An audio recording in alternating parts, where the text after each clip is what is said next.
Don't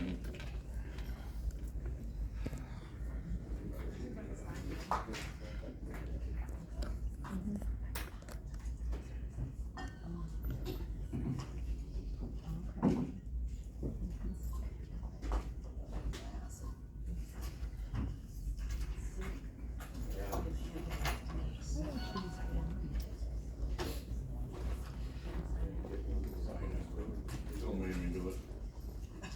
I was ready to. We'll start doing it. Yeah, good. Or you want me to do that too? Oh, you're supposed to send for one. Didn't know it was a bad idea.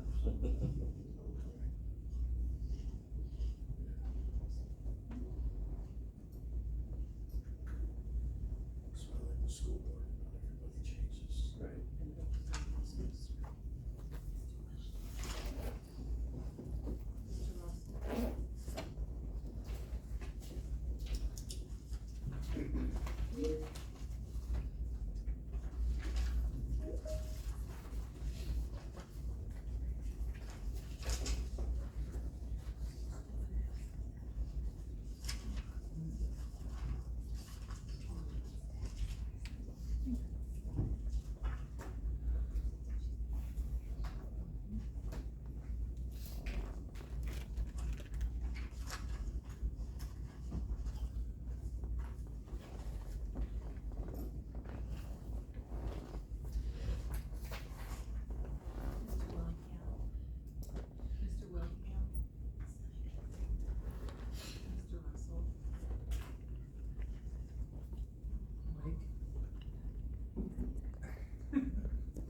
Says I'm in.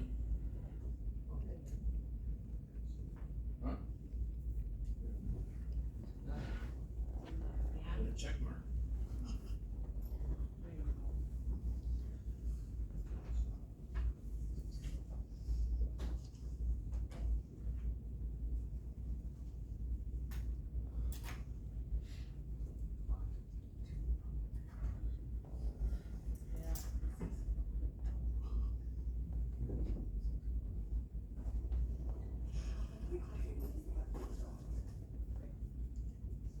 That one was his wife.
Call to order. Roll call.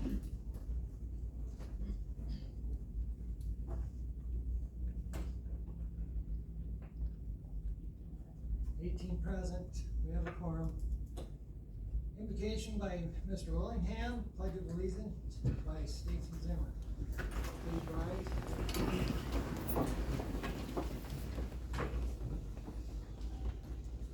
Our Father, we are keenly aware that an enormous responsibility has been entrusted to us as representatives of the people of Rusk County. Our prayer is that we will exercise our duties and our responsibilities with wisdom, with prudence, compassion, with understanding, that the people might know that we do what is right and good, not only what is of benefit to us. And that's our prayer.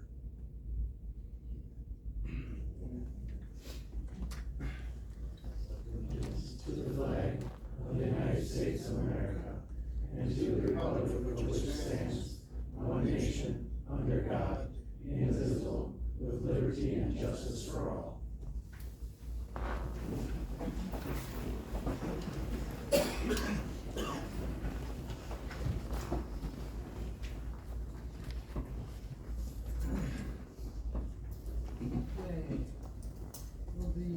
Will be the board's attorney please explain the procedures the board will follow during the disciplinary proceeding this evening? All right. My name is Victoria Sultan. I am from the law firm of Andreessen and Roper, and I will be acting as the hearing officer today. And I want to take this time to just explain the procedures that we're going to follow tonight. During a disciplinary meeting, the board is to act as an impartial decision maker. County administration presents facts and arguments in support of its recommendation for discipline, and the employee brings forth facts and arguments supporting a decision to not take disciplinary action. The meeting will be held in closed session unless the employee requests that the evidentiary portion of the meeting be open to the public. Mr. Schultz or Attorney Weld, do you have a preference for open or closed meeting? We want it open. You want it open? Okay. With respect to an open meeting, at any such time that there's a potential that you may be speaking about other county employees that could have an impact on their privacy or reputational interests, I would ask that you hold that to the end. And then at that point, we will go into closed session under 1C in order to hear whatever you want to present to the board with respect to those matters, but we want to make sure that we only talk in closed session about, you know, those types of issues that would have an impact potentially on other county employees, because they have a right to have their privacy respected.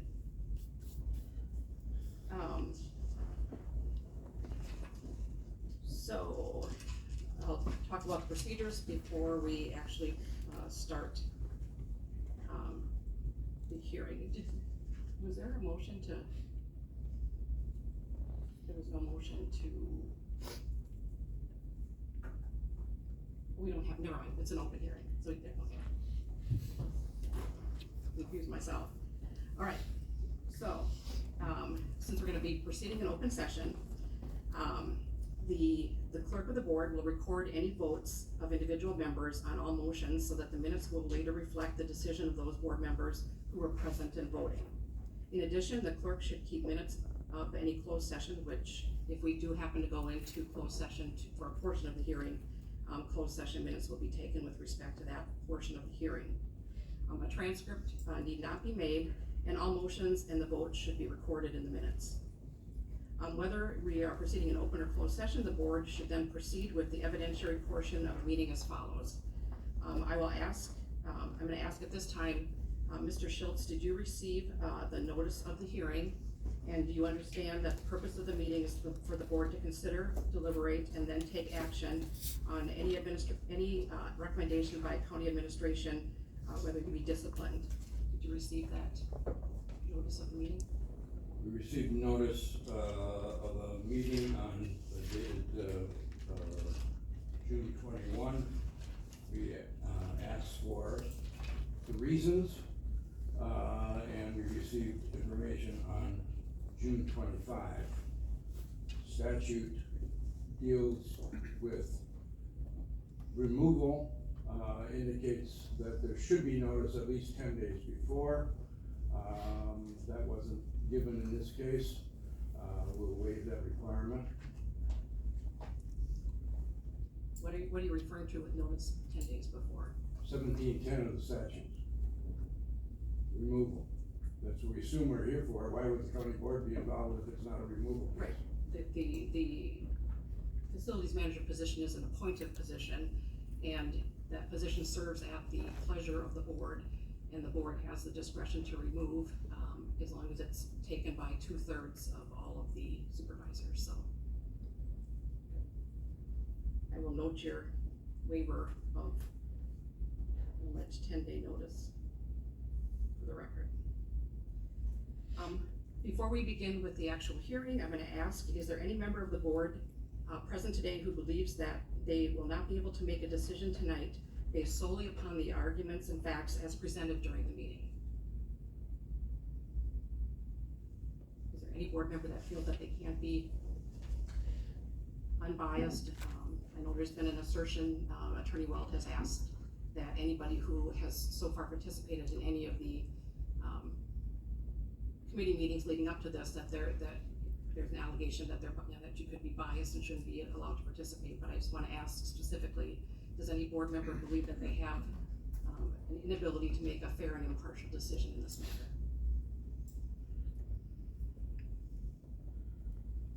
I'm gonna ask one more time, does any board member believe that they can't be fair and impartial with respect to the evidence that they're gonna hear tonight? If you could indicate that then in the record, honey. Yep. For the record, I'd like to indicate that in the letter to Gary, advising of the reasons for this action was the recommendations of the Personnel and Property Committees. So the Personnel and Property Committees have already heard information from administration. Gary was not invited to that meeting, and we don't know what those recommendations are. Those folks have already been biased, and that's 10 of the board members, or 9 of the board members. We will note your objection for the record, but that doesn't prevent the board from proceeding. I mean, the board acts through committees.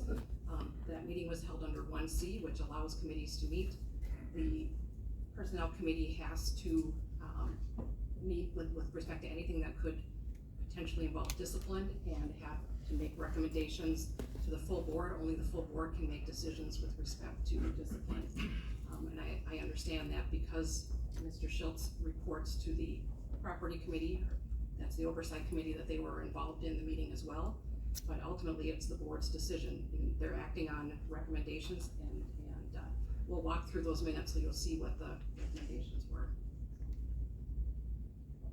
Right. How does the hearing officer know what the recommendations are? We don't. It'll be presented today during the hearing, and you'll be given a packet of exhibits.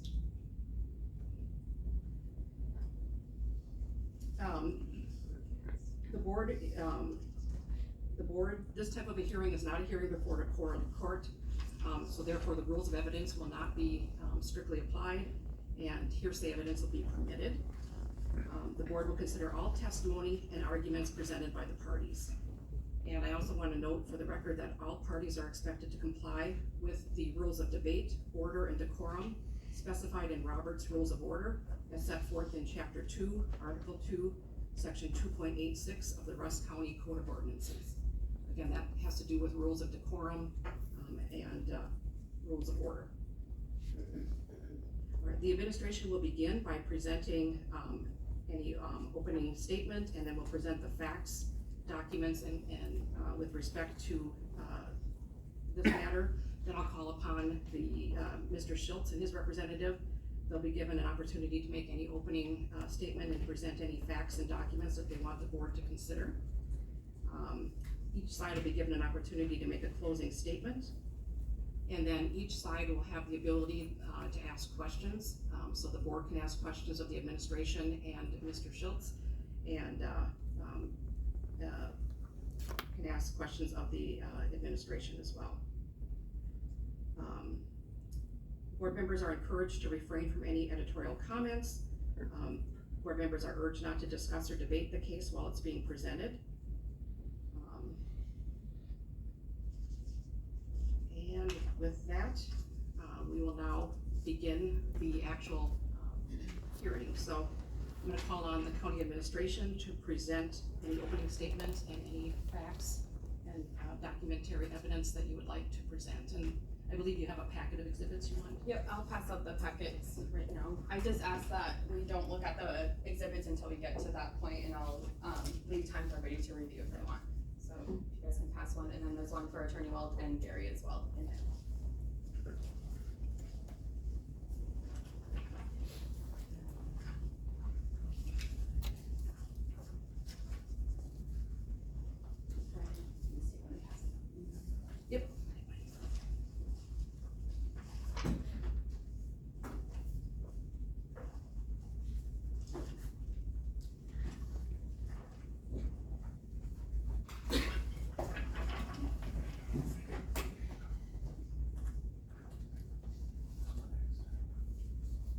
guys got one?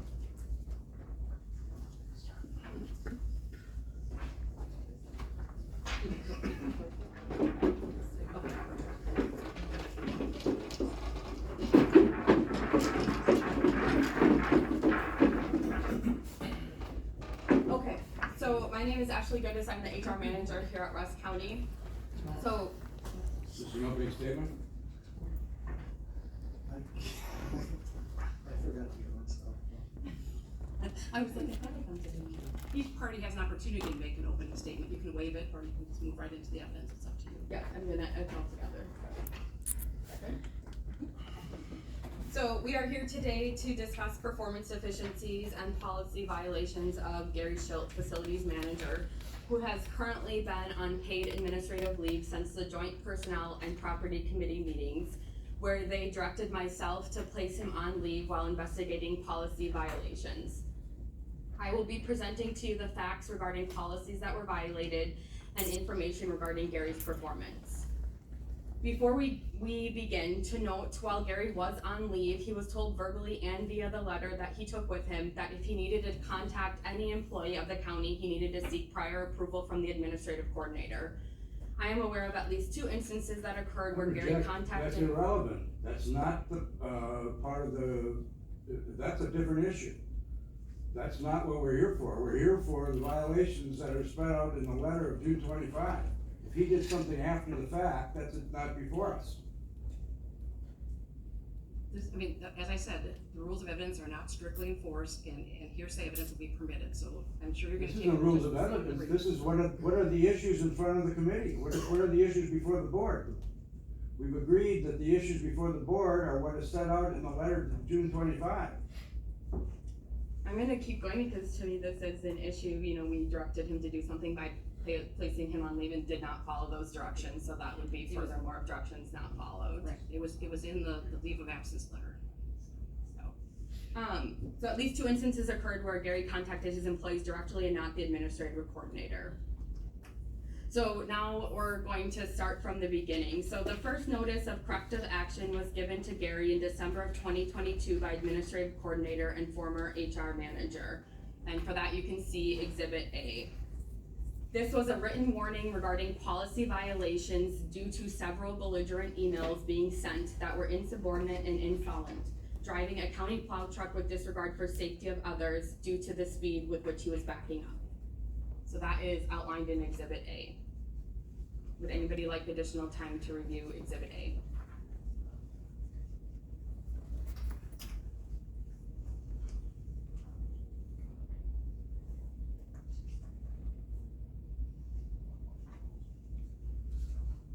It indicates there's an attachment. Where is it? On the next page. I would ask that you hold your questions. You're gonna have a chance, each side gets to present their case. When they're done presenting, you can ask questions. This is just gonna delay the hearing, so I would really appreciate it if you would hold your questions until the end.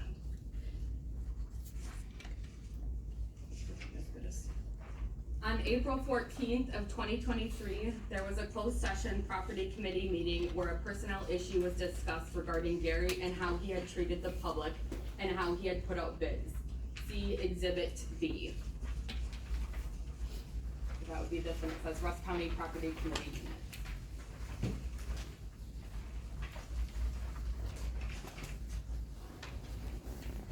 The property committee did give Gary a verbal warning to properly put out bids for equal opportunity for businesses to bid and also reminded him that he represents the county. So you can see that the discussion was held and that, what the committee had said in that Exhibit B.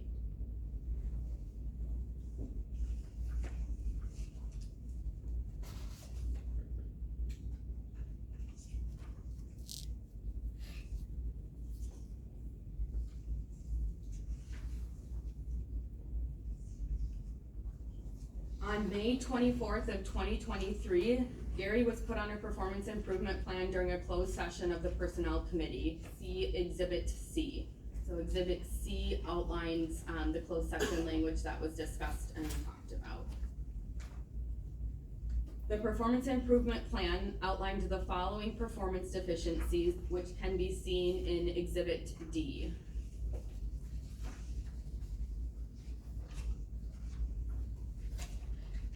Those main points of that performance improvement plan was less than desirable interactions with county staff members and towards the public, less than professional conduct with county board supervisors, including use of unacceptable language, not following financial procedures manual relating to bidding out projects, lack of account for county policies and procedures and state statutes, and insubordination such as not following direction from superiors in insolent verbal and written communications.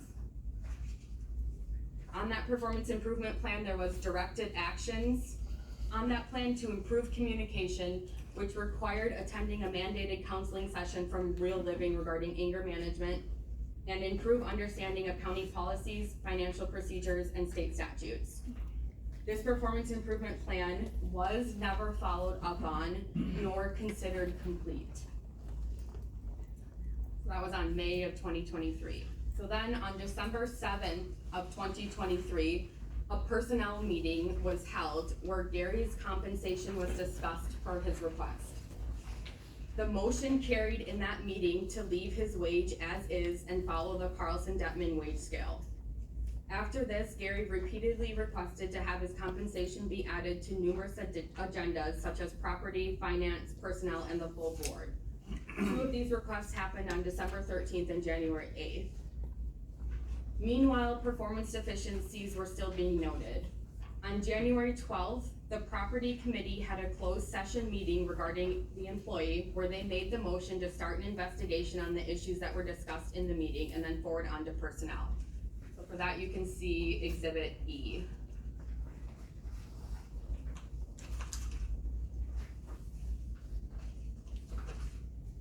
On January 29th, 2024, which was my first day of employment with the county, there was another requested wage rate adjustment back paid hours agenda item that was requested to be added to personnel, to which the chair denied since it was already discussed that previous month in December.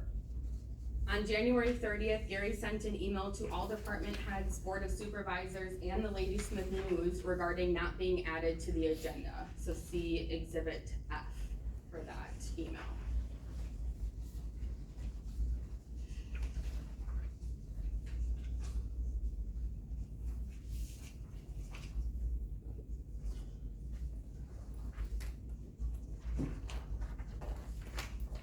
On February 15th of 2024, the Personnel Committee met in closed session to review the concerns. The committee made the motion that the HR manager would put Gary on another performance improvement plan and report back monthly to the committee.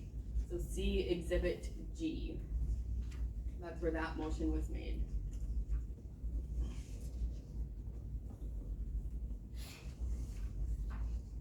On February 22nd, 2024, Gary was placed on the performance improvement plan. The meeting involved himself, HR, and a former personnel committee member. The performance improvement plan is outlined for everyone in Exhibit H. It outlines 4 main areas of concern needing improvement, which are not following the financial procedures manual and state statutes. Examples include projects not being bid out properly, and the process of asking for agenda items to be placed on the committee's agenda specific to wage rates, rate adjustments, and back paid hours. Number 2, overseeing and supervising the quality of work for other employees to ensure that all tasks are performed correctly, efficiently, and effectively. Examples include ensuring employees' timesheets are correct regarding county board time and committee meeting times and timely payment of invoices. Number 3, overseeing the airport and serving as the airport director. Examples were airport fuel reports not being provided timely and accurately, and ensuring that tenant leases for the airport are returned and paid timely. And then number 4 was insubordination and insolent behavior and communication regarding email examples. The performance improvement plan further goes over previous communications regarding the performance concerns, resources that would help Gary to complete the performance improvement plan, and then the requirements of the plan. The requirements are for improved performance in the areas noted and continued successful performance in all other areas, and that changes were to be made effective immediately. It was also put in the plan that the personnel committee would determine if the plan has been satisfactorily completed if it should be extended, or if any other disciplinary action needs to be discussed at a future committee meeting. Lastly, the plan does state that failure to successfully complete the PIP, or if any other issues or situations occur where abuse of Rusk County policies is evident, or other performance-related concerns exist, it may result in disciplinary action and/or termination of employment. In March and April Personnel Committee meetings, it was determined that some things were improving with the performance improvement plan, but some concerns still remained. So the committee wanted to leave the plan in place. No motion was made in these sessions regarding the performance improvement plan. In May 2024, many members of the Personnel Committee turned, so as directed, the Performance Improvement Plan was brought to that May Personnel Committee meeting to inform the committee that Gary was on a Performance Improvement Plan. I did verbally tell Gary that this would be happening and there was a closed session on the personnel agenda. The Personnel Committee wanted Gary to come to the next month's June meeting and discuss the Performance Improvement Plan with him. When I made Gary aware of this June meeting, he was upset and asked me who authorized me to even bring any of this up to the new personnel committee, stating that he was off the PIP and it was directed to have monthly meetings. So I explained that he was not off the PIP, no motion was made, and we were still continuing that. So you can see Exhibit I for the email.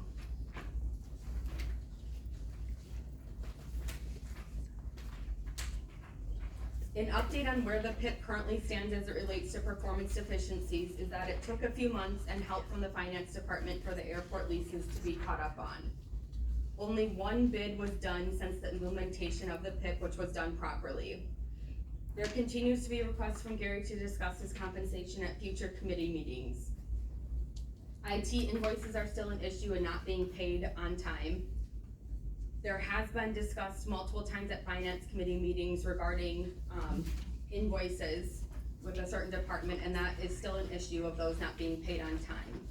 And the credit card was shut off for a short time due to invoices not being paid timely. Gary did state he would come up with ways to solve this and discuss them with HR, to which he had not done by the time he had been placed on administrative leave. Lastly, airport fuel reports took a couple months to start being submitted on time. There was an issue regarding the airport and Department of Transportation that occurred in the end of May that has not yet been resolved. That can be seen in Exhibit J in your packets.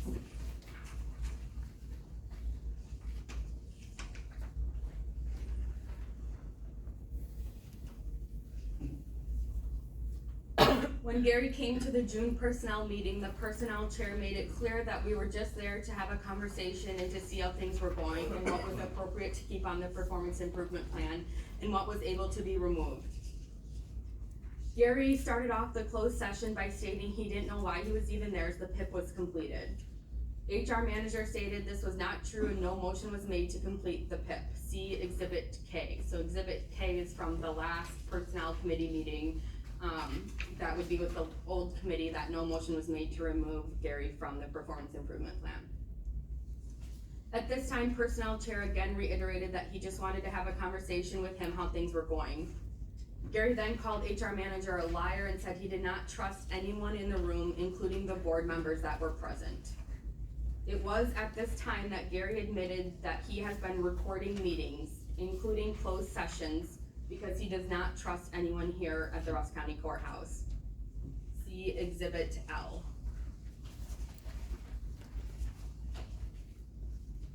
When questioned, he stated he was currently recording at that time. He was asked several times to stop. After numerous failed attempts to have Gary stop recording by the HR manager and different committee members, personnel chair Stacy Zimmer told him he needed to stop recording. He finally agreed to take the phone back to his office. He returned, and during the rest of the meeting, several phone calls did come into the phone. It is unknown if he was continuing to record during the meeting. So at this time, I want to ask Stacy Zimmer or any of the other personnel committee members that were in that meeting if they want to speak on what happened. That's exactly how it happened. Right there. Once it was revealed that he was recording, he was asked by multiple members to stop. It wasn't until I asked him to stop that he actually said he would would stop recording. Cause I made it clear to him that I wanted him in that meeting, this was about moving forward. It was about trying to make this work for everybody. It wasn't about discipline, it was about making sure the PIP was being followed and we were following through, because that's our job as the personnel committee, once it's in place. Any other members? I recall that a little bit differently. It wasn't until you informed him that he would have to leave the meeting that he stopped recording. Correct. That's correct. But it was when I asked him to stop because I wanted him to be present. No, I get that. Right. A couple of questions. And I might require other members of the personnel committee to, correct me if I'm wrong. Number one, I believe I attended the meeting in May, you referenced in your presentation. The personnel committee, what we discussed this. It is my recollection that we did not have a copy of the performance improvement plan presented to us in May. Am I incorrect in that? My recollection is we did not see the actual PIP paper until the June meeting. Is that correct? That's correct. So. I don't think you were given stated- a hard copy of the performance improvement You plan. stated that the performance improvement plan was presented to the committee in May, and it was not. We There talked have about, been references to it and conversations about it, but the performance improvement plan was not presented. we discussed the 4 main points. I can pull up my June meeting notes that I had that I read off of. So we discussed all the points of the performance improvement plan, but a hard copy was not given to you until the June meeting, which is what you requested to go to the June meeting for. The second recollection that I have is that early on in the discussion of the performance improvement plan in June, that it was agreed, or at least I thought it was agreed by management, that for the most part, the requirements of the performance improvement plan had been completed. Yeah, if you let me finish, we'll get to that point. I just didn't know if anybody else wanted to speak on what was said during that portion of the personnel committee meeting. Does anybody else have anything to say? Okay. Rusk County has a policy in our personnel handbook that prohibits recordings. The policy is titled Unauthorized Recordings by County Employees and is outlined in Chapter 11, Section 11 of the Rusk County Handbook. See Exhibit M. The policy was added to the handbook after approval from the Personnel Committee on October 6th of 2022, to which Gary Schultz was present at that meeting. See Exhibit N. Changes that are made at a personnel committee and board meetings are then communicated to department heads at the monthly meetings. Gary also signs the employee handbook acknowledgement page upon hire, and that you can see in Exhibit O, and then again in December of 2023 in Exhibit P. So the handbook was redistributed and signatures were recollected in December due to multiple updates over the previous months. The only way recordings are permitted is if all of these following are true and are met. Number one, a legitimate purpose for utilizing the recording function has been identified and accepted by the county in advance of the recording process. This did not occur. Number two, the recording device is and remains in plain view of the persons being recorded from the beginning to the end of the recording process. This did not occur. Number three, the person doing the recording has received prior written authorization from the HR manager and or administrative coordinator to utilize the recording function in the workplace. This did not occur. And then recording shall then be deposited into the Z drive as they are then subject to open records law. The unauthorized recording policy does not preclude recordings that are done as a form of concerted protected activity. So concerted protective activity includes lawful communication about wages, hours, and other terms and conditions of employment. These recordings were made by Gary for his own personal benefit, and he is acting in an individual capacity, not on behalf of a group or for the benefit of other employees. He said he was recording due to not trusting any of the employees or the county board members. Further violations of Rusk County policies have also been brought forward to the HR manager regarding Gary's behaviors. These are violations of Rusk County's policies that are outlined in Chapter 11, Rules of Conduct, Section 8, Discipline. And for that, you can see Exhibit Q that goes over that Section 8 regarding discipline.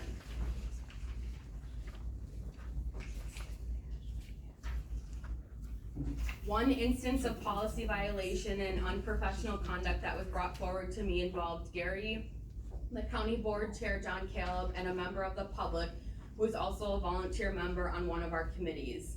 See Exhibit R. This person went into the office to talk with Shar about some items. While she was in the office, John Caleb came in, and then Gary proceeded to come into the office, so a question was asked of him. He immediately became very upset and made very unprofessional comments directed at the volunteer committee board member. One of the remarks was that he was so fucking sick of the board telling him what to do and that there are too many chiefs and no Indians. She did not respond to Gary's comments. John did respond something on the order of, "There's no need to get upset," and then they walked out to talk. Furthermore, in her statement, she wrote that he has had no reason to lash out on any of the times that he has at us, indicating that this is not the first time something like this has occurred. Chair Caleb, if you can please explain your recollection of the event, including how you knew that Gary was so angry and upset. It was over bathroom plans. I requested some bathroom plans. And Gary kind of went off the handle and got kind of upset. And the individual was standing there and she kind of took the heat of it. I didn't feel it was right, so I was trying to calm Gary down and take him out of the house. And he did calm down and then came back with the plans after the fact, but it just didn't seem like the right time or right place to do that in front of our volunteer person. And you noted too that he escalated very quickly, got really red in the face, went from 0 to 100. Really angry. In a snap of a dime. Yeah, I've heard about it, never seen it, but sadly I did, I seen it first. So. Thank you. Go ahead. Another instance of policy violation, and the last thing I want to discuss that was brought forward to me was regarding a piece of equipment at the highway department. See, Exhibit S. So on June 6, 2024, one of the foremen was putting together a list of highway equipment to be sold and discovered that the tractor mower was missing. Another foreman informed this person that maintenance had come and taken it a couple weeks prior. The foreman called Gary to discuss this. During the conversation, he asked Gary if he was charging the highway shop to mow their lawn, and Gary replied with yes, that we are charging the highway shop for the lawn mowing. The foreman explained the tractor was missing, and Gary stated that he had it now. The foreman said if they were going to use the tractor mower and not charge them, but that was fine, but if they were going to charge the highway department, it needed to be brought back. Gary then stated that he is charging them and he does have the tractor and he will not be bringing it back, and stated if you want the damn tractor back, you can come get it yourself. Foreman then explained to him that the highway committee wanted the list of things to sell and that he had tried to purchase their own lawnmower for the highway shop, but the board wanted and voted for maintenance to do it. Gary stated that is a sweet deal then if you have us mow the lawn and also get to sell the tractor as well. The foreman replied by saying that yes, but we are paying you to mow the lawn. You do not have to get all pissed about this. Gary then replied, well, I am pissed. The foreman continued to say, well, the board wanted, and it was at that time that Gary hung up the phone on this employee. The piece of equipment was returned the next day, but Gary did not communicate this or have any further conversations with the highway shop regarding this piece of equipment. He has questioned multiple highway staff on why they would buy a piece of shit used equipment from Texas, and that it will be the last time that they ever do that. This is in regards to the rubber tire excavator that was recently purchased. So that does wrap up the results of my investigation. You have all now heard the facts and information that I have found in regards to the performance deficiencies and policy violations for Rusk County's policies and procedures.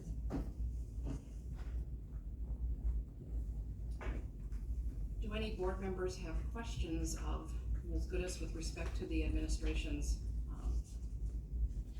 relaying of the facts and the documents with respect to this matter?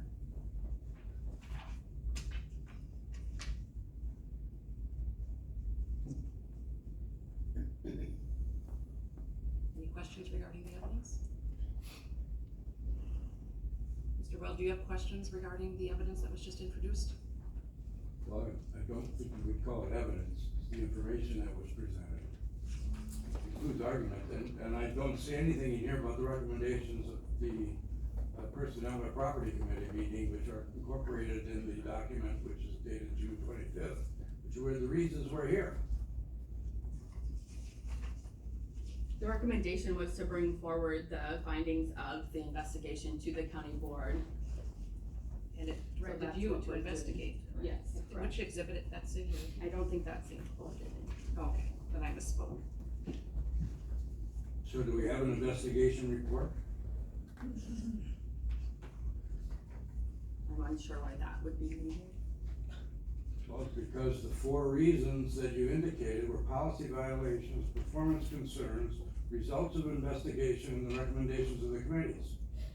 The recommendation of the committee again was to bring all of the information of the investigation to the full county board, and this is the policy violations and what was found in the investigations.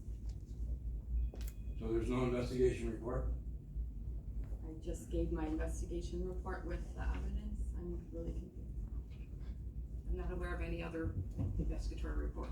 Okay. Again, we're not in a court hearing, correct? No, but we're talking about a guy's job. You know, we're here to remove the person who's serving as your airport director, fleet manager, IT manager, and facilities manager. So, you know, you have to have, recognizing that he's here at the pleasure of the committee or the board. You know, what are the investigation reports? What are the recommendations of the committee? Are the committees recommending removal? We don't know. And if they are recommending removal, can they participate in this debate? We don't think they can. Your objection to that regard has been noted in the record. I don't Okay. agree. So, is the administration finished at this point?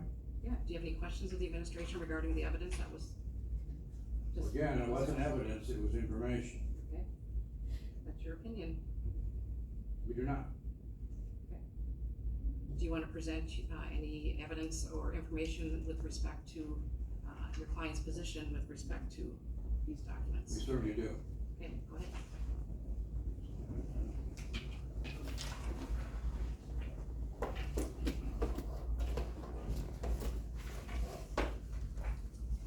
Let me start off by introducing myself. I'm Steve Weld, and a long time ago, I represented Rusk County in labor negotiations. I think Dave Willingham was the only one left from that period 40 years ago. And I've been asked by Gary to represent him in this matter, and we have for you a packet of information.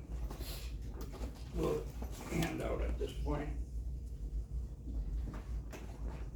Thank you.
Gary is standing here and he's prepared to supplement whatever I say and to respond to any questions that we've got in terms, that you have in terms of our presentation. Gary could have said screw it and quit, because he's employable. Gary could have asked for a closed session, but he chose to get it into the open because he's proud of his work on behalf of this county. He worked here since August of 2022, and he was misled from the start in terms of his compensation, in terms of his job duties, and he's been trying to get in front of this body ever since. He was told by Terry Dussel, the Personnel Committee Chair, and by Alan Rassak, then the County Board Chairman, that he would be paid $72,000. That was in negotiations between the two parties in terms of what he would be paid. He was told he wanted $75,000. He was told we couldn't go that high because Administrative Coordinator Keith had been offered $73,000 and he couldn't be offered more than that. So they agreed on $72,000. Guess what he was paid? $70,000. Somewhere in the courthouse, between the saucer and his lips, he got reduced $2,000. And he's been trying to address that ever since. And he hasn't had a chance. Gary worked pipelines and has traveled throughout the whole United States until a couple of years ago when he had health problems, serious health problems. He's had a heart transplant. He wanted to come home. Only it was an opportunity to stay home. His wife's a teacher here in Flambeau. His kids are in school. Gave him a chance to come to work here. One of the issues in terms of heart transplant is he had some health issues and he gets excitable. His face turns red. That's just a fact, and that's where it is. Now, I think the committee, or the county board, has to think about, in the 2 years that Gary's been here, actually since March of 2022 when Andy Alvarado left as the administrative coordinator, why have we lost 60 employees? We've had 60 employees leave this county in the last 2 years. Why is that?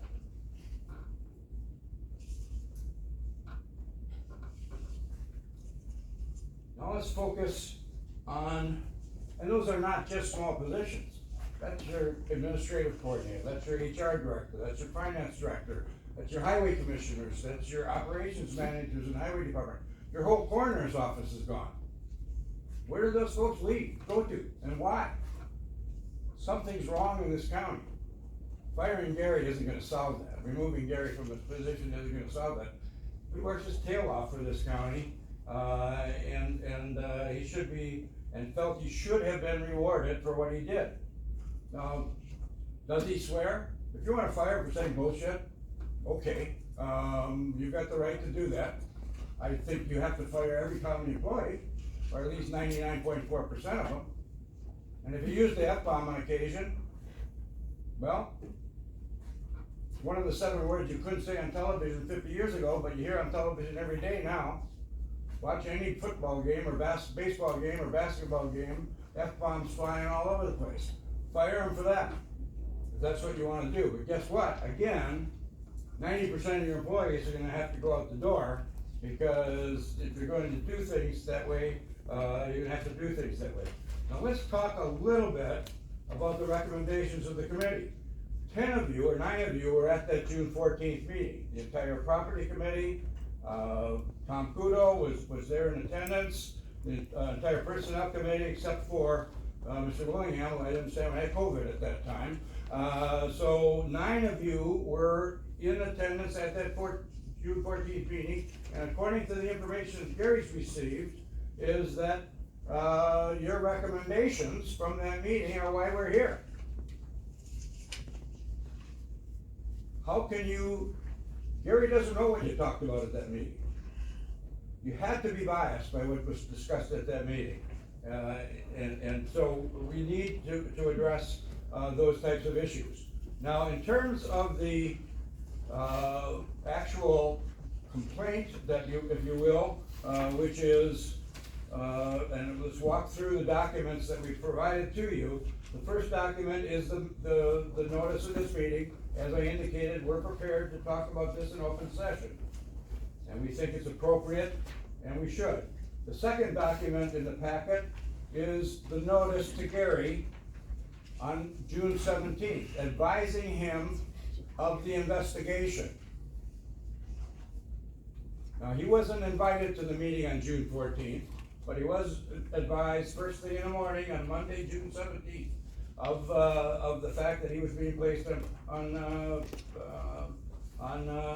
paid administrative leave. And as Ms. Gudis has indicated, he was told, any questions were to be addressed to the administrative coordinator. Not, you can't talk to anybody in the county. But if you had questions, to talk to the administrative coordinator.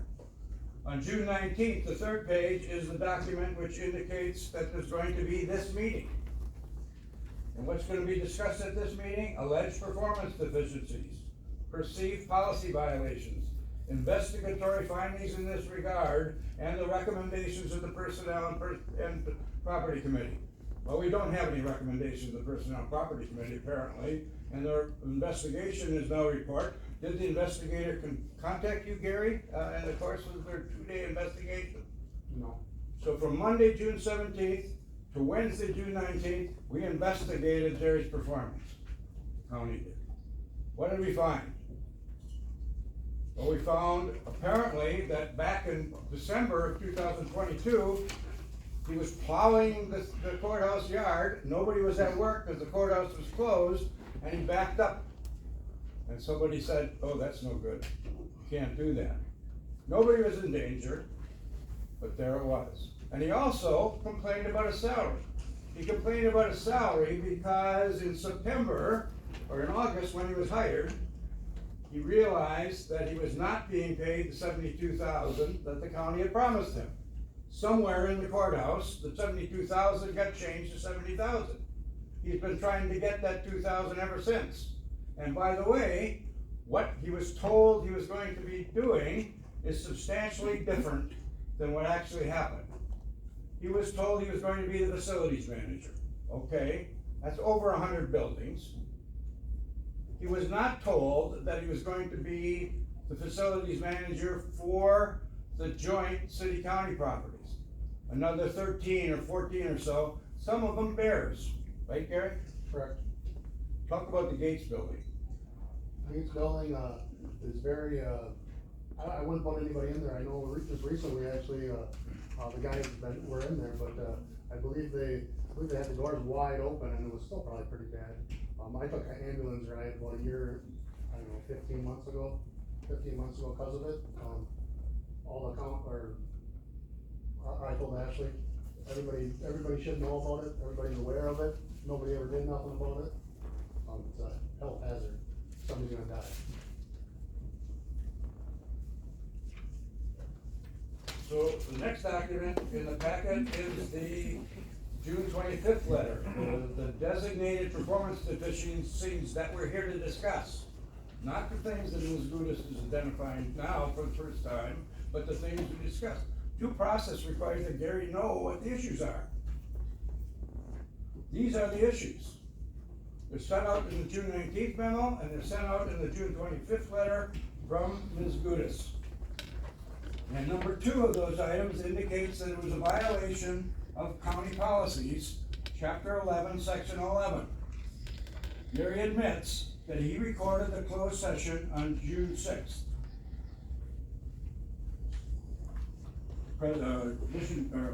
Committee Chair Zimmer called the meeting to order. He called it to order as he testified or indicated before the full board. He said, we want to get started. We want to do this over. We want to get started over. The committee then had an opportunity to read the June, or the second PIP, and conversations then started, regarding compliance with the PIP. And as Mr. Willingham indicated, everybody agreed that everything was in place. Or being near, everything was in place. There was a question about, the invoices in the, IT department, and Ms. Wallace, indicated, back to the May meeting, but at the June meeting, Gary recorded the meeting, he went off, and he put his recording device, not his phone, in his office. If Ms. Gudis investigated, she would have learned that in fact, Gary has two devices, a phone and a recording device. Gary, show. Here's my recording device, here's my cell phone. Did you take your phone to your office? It went with me, but I didn't leave it there. I left my recording device in the office. So you stopped recording after you were told by Mr. Zimmer to stop recording? Correct. Well, there was dialogue there, there's no question about it, but make it clear, the dialogue was about legalisms. Is it Wisconsin a one-party state? And it is. What that means is, one party to a conversation or the other can record. Gary was proper in recording under Wisconsin law. Can't be used as evidence, but it can be used as recording.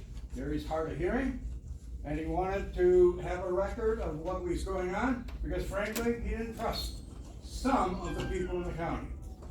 Not everybody, but some of the people in the county. Now, in that context, you have to remember that we had two meetings earlier. As Ms. Gudis indicated, there was a meeting of the old personnel committee in April, and there was a meeting of the new personnel committee in May. And there were different people, just as there are different people on the county board. At the April meeting, Gary was led to believe, or had the impression, that he was in compliance with everything. Why was he of that opinion? Because, unlike what Ms. Gudis said, her PIP called for weekly meetings between administration and Gary. Not monthly meetings, weekly meetings. There weren't weekly meetings. The weekly meetings stopped when, Gary? It was, right after, 4/4. So the meeting stopped, no more meetings, he thinks he's in compliance, we have a discussion before the old personnel committee, some of you were there, and the only thing that was raised at issue, Ms. Gudis identified finally, that the only issue was the IT invoices. Now, the fact of the matter is, the IT invoices had been done properly prior to that. When Char Ritter was handling them, there was no problem with the IT invoices.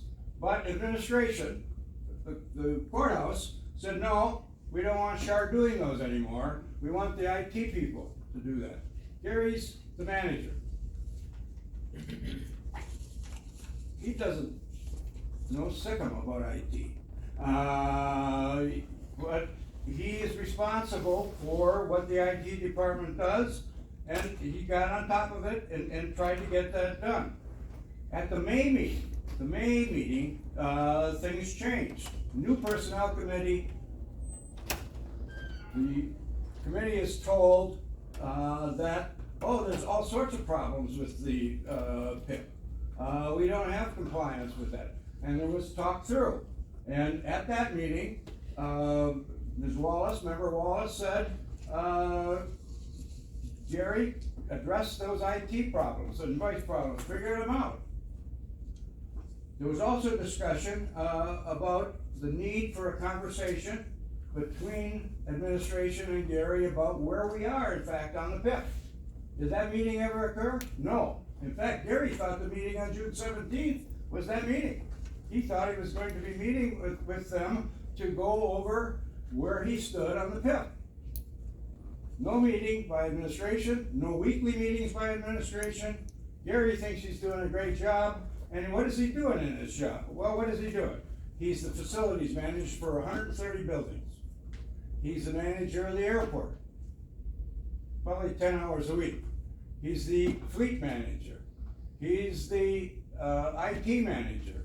And in addition to that, in 2023, he's given the opportunity to serve as the demolition supervisor for the hospital. That's on top of all the other tasks that he's got going on. And he thinks he should be compensated for all of that. Remember, he's still $2,000 short, and he's doing all these tasks, he's trying, coming from the public sector, or private sector, to the public sector, to figure out, how do I get in front of the committees? Which committee do I go to? Ultimately, John Caleb told him correctly, you need to go to your oversight committee, Gary, that's your property committee. We've been going to the personnel committee, we've been going to the finance committee, we've been going to the property committee. Ultimately, where do we go? How do we get to the full board to address the fact that this man's getting undercompensated? And he's not happy about it because he can't get in front of you. He can't get a decision from anybody except the personnel committee. And we know what happened to Mr. DeSalle.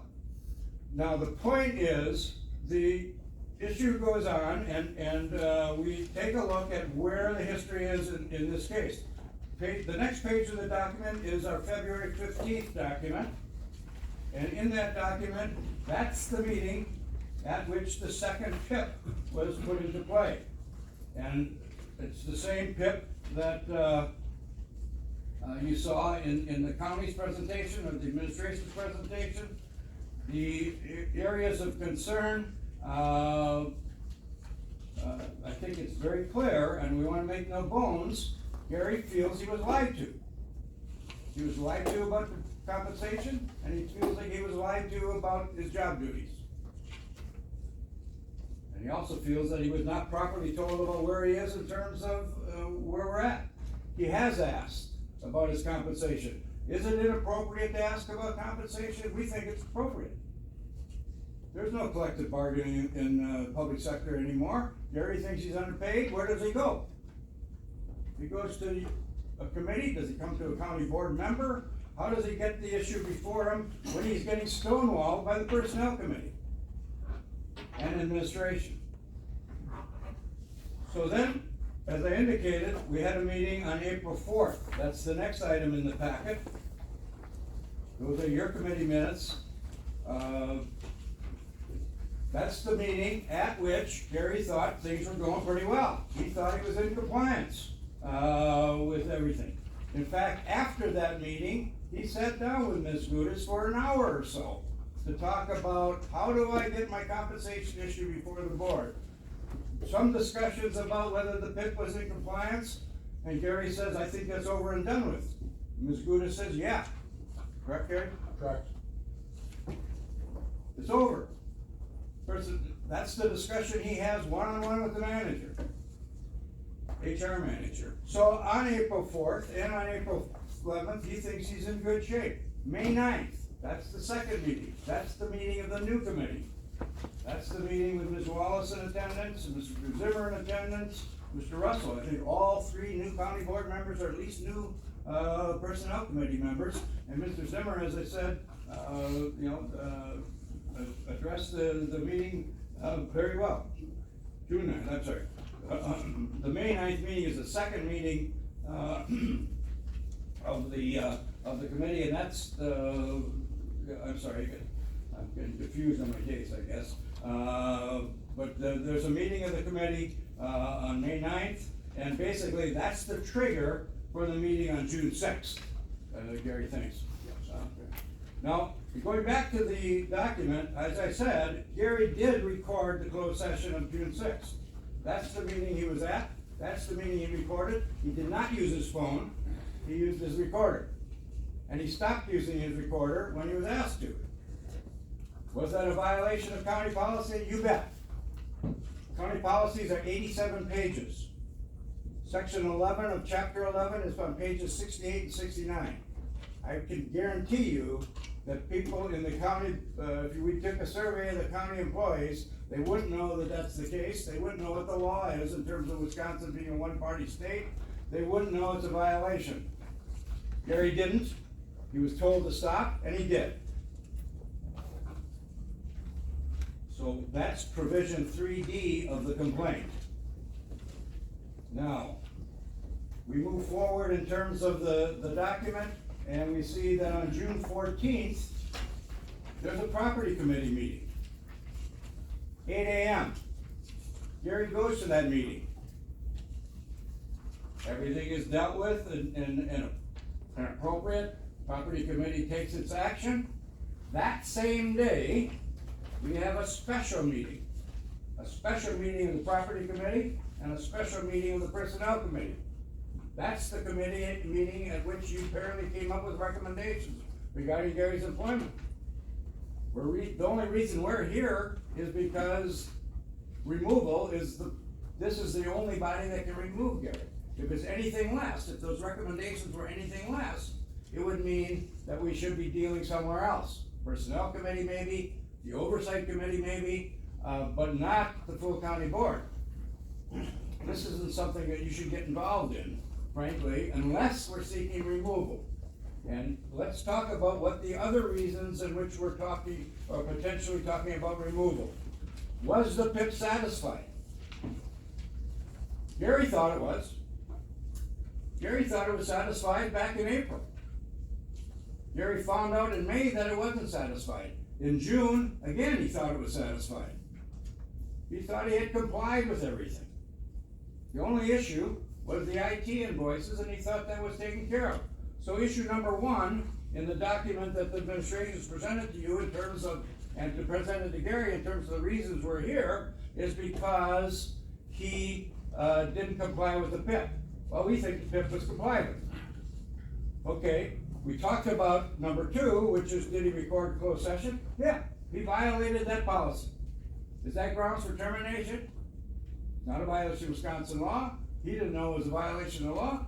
He or the policies, and he responded as soon as Mr. Zimmer addressed it. The committee had some discussion on what the legalisms were, but ultimately, apparently it's clear that it wasn't a legal violation, a violation of state law, because otherwise that would have been in the complaints. So we go to provision number 3, which is, what are the other reasons that we're here? Dishonesty. He called the HR manager a liar. Well, he did.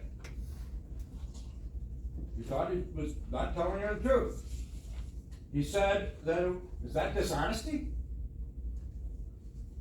She might not think she's a liar. He did. I don't think that's dishonest.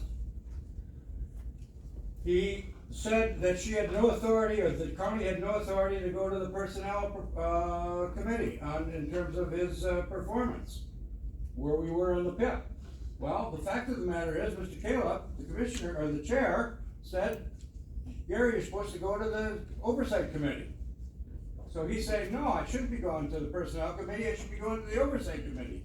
I didn't have a good deal in terms of the personnel committee because the chair of the personnel committee blocked me.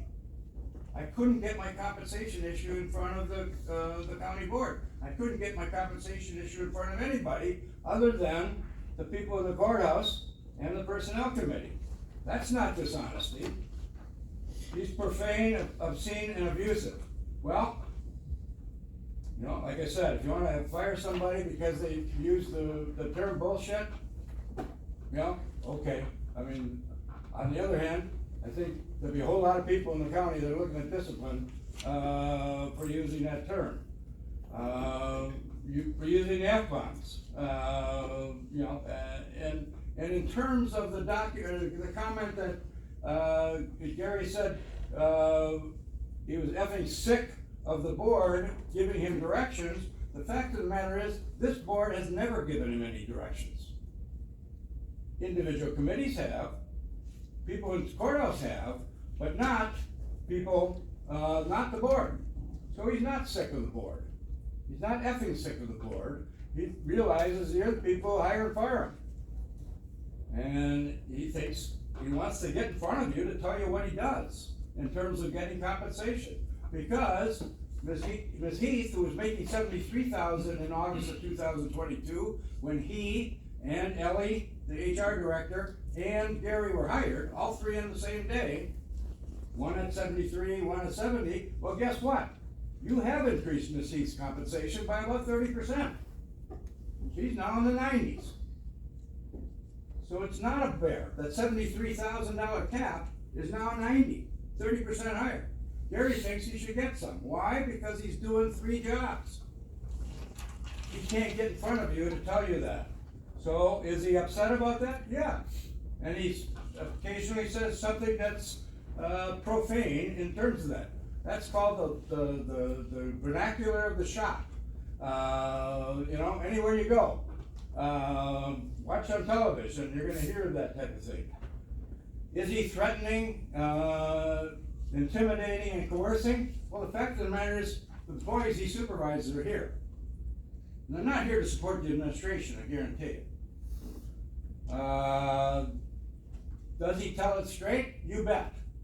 Does he provide equipment for the county? You bet. Last week there was a concrete project. County can't go forward with it. Why not? Because Gary's tools can't be used.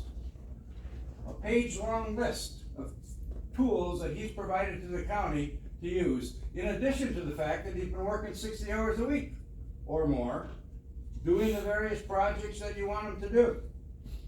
Getting paid a salary, but he thinks the salary should be addressed. Insubordinate willful misconduct. Again, that was the recording issue. He wasn't insubordinate. He did violate the rule, but is that grounds for discharge? We don't think so. Misuse, destruction of county property. That came up at the end here. The lawnmower from the highway committee. Notice that Ms. Good has talked about the highway foreman. Why? Because there is no highway commissioner, because there is no operations manager, you're dealing with a foreman. And as a result of the fact that you don't have any leadership in your highway department, nobody was cutting the grass. The highway committee told the personnel, or the property committee, to tell Gary to cut the grass. But the word never got through, right, Gary? Never got through, yet. So Gary goes out to the highway department and tries to cut the grass, and guess what? The lawnmower doesn't work. So what does he do? He hauls the lawnmower to the maintenance building so they can work on it. That's misuse, destruction of county property. The highway committee realizes, oh, that's our device, we wanna sell it as is. Gary says, that piece of crap, isn't gonna get you a penny on a dollar. But, that's what happened, right, Gary? Yep. Anything I said wrong in there or incorrect? No, it would be very useful, tractor actually for us at the fairgrounds, all around, it'd be, if we would get it running again, it would be very useful piece of equipment for us. I mean, it's probably gonna get a couple thousand bucks if they sold it at Wisconsin surplus. My budget would have took care of that if I had paid for it. The last item on the list of things that Gary's done wrong, he was discourteous in treatment of the public and in terms of fellow employees. It turns out apparently he was a board member. I don't know, you know, what the circumstances were. Gary, you wanna talk about that? Could you repeat that? Okay, the discourteous treatment of the board member in terms of the meeting with Char? If I'm correct on what, actually, gave to us, whatever that would have been, John Caleb was in Char's office, and I believe Jessica Wiles was in there, I stopped in to give a receipt to Char, I believe, and then they brought up something about the bathroom blueprints or whatever, and I continued to say that I did whatever the property committee told me to do. I got plans, I got state drawings, state approved drawings, I did exactly what they told me to do, and then it kind of, I think they kind of escalated it kind of a little bit, and I did walk out, I walked to my office is 30 feet down, and then I come back, and I think I put my hand on John's back, and I said, everything's good, but I can't, they wanted me to give a stick built building. The state approved drawings are for masonry built building, and that, I mean, I can't just say, hey, throw a stick built RFP out there. I gotta follow the state approved drawings, and that, I mean, it was as simple as that. I mean, it was just kind of. Is Ms. Wiles a contractor providing contract services to the county? She's the fairgrounds chair? And is it Ben, her husband? Correct. And what does he do? He's a HVAC contractor? Did they provide services to the county? Yes. And do you require them, like the other bidders, to, complete plans and put in bids? Yes. Okay. Is that, do they treat the Wilds any different than any other contractor? I think they would, some people would prefer me to use them more than others, but I kinda try to spread it out to other contractors, and that, just per fairness on that. Now, let's talk about, the bidding process. How do you go about doing bids on projects? I have a $1,500 limit, and see, the financial procedures, manual has changed so many times, and that, but, the last time I remember it was, there was a discrepancy from 5,000 to 25,000. 25,000, you needed to get an RFP, and then from 25,000 lower was kind of in the gray area, but then, I believe Ashley said, and Ashley Goodis said, that, $5,000 would be, you gotta get RFPs, anything over $5,000, get RFPs, and that anything below that, just two quotes are required. Okay. So, let's go back now. We've got the June 14th special meetings. Same day the property meeting meets with Gary. They meet kind of in secret with the personnel committee, and we end up here, today. But let's go back to Gary's hiring, back in August 23, 2022. And you can see the appointment of the administrative coordinator at that time, the appointment of the human services director at that time, and the appointment of the facilities manager at that time. Again, the action here is 70,000. Gary said, I thought it was 72, I was promised 72, he raised the issue shortly thereafter, and for that, we end up being here. Okay, let's talk about what his job is, the facilities manager job description. Oversees building and grounds, maintenance, airport, and information tech departments. He also oversees the fleet, and unbeknownst to him, he oversees the joint city-county property management, and in 2023, he was responsible for the demolition of the hospital. Anything else you do in your spare time, Gary? Or there's others that I just did them. How many hours a week do you average? When I first started, the first year, I was 60 hours a week, and then I kind of backed it down because I wasn't getting nowhere. But, it's definitely, I probably have roughly around 13 to 1,500 hours extra since I've been hired. Compared to a 40 or a 38.75? Compared to 38.75, which is what the courthouse works a week. Okay, the next document in the packet is the December 20th document, 2022. That's the written warning. Now, this is an employee who's been with you for 3 months, thinks he's underpaid, and he gets a written warning. And what did he get the written warning for? Doing work when the courthouse is closed, trying to get the snow out of the parking lot. And he's backing up in a disregard for safety of others, and there's nobody out there because it's snowing. And he also gets written up because he was belligerent to some regarding the wage study, his compensation. Now, Ms. Gudis has identified concerted activity as something that has to be joint or whatever. That's not consistent with law. The federal law is pretty clear. Concerted activity can be individual wages issues. Federal law is going beyond where the state MERA is, and hopefully the MERA will respond to that, but it's not there yet. But the point is, there can be individual activity, which is concerted activity. That's what the NLRB is ordering in terms of its non-union handbooks, and it's appropriate that that be out there and identified, so that even though Gary did even though he did record the meeting, there is the exception for concerted activity, and Gary followed it in this case. The concerted activity involved his wages. Concerted activity involved his terms and conditions of employment. You say, what do you mean you can't have concerted activity with one person? You can in Wisconsin. Back in the 80s, the Eau Claire County DA's office, one person joining the bargaining unit.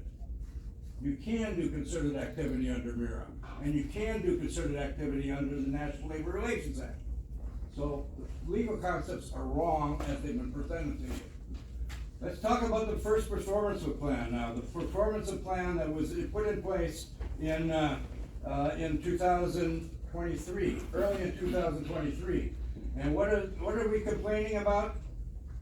Action Gary took at the in terms of his working relationship with the human resources manager and the administrative coordinator.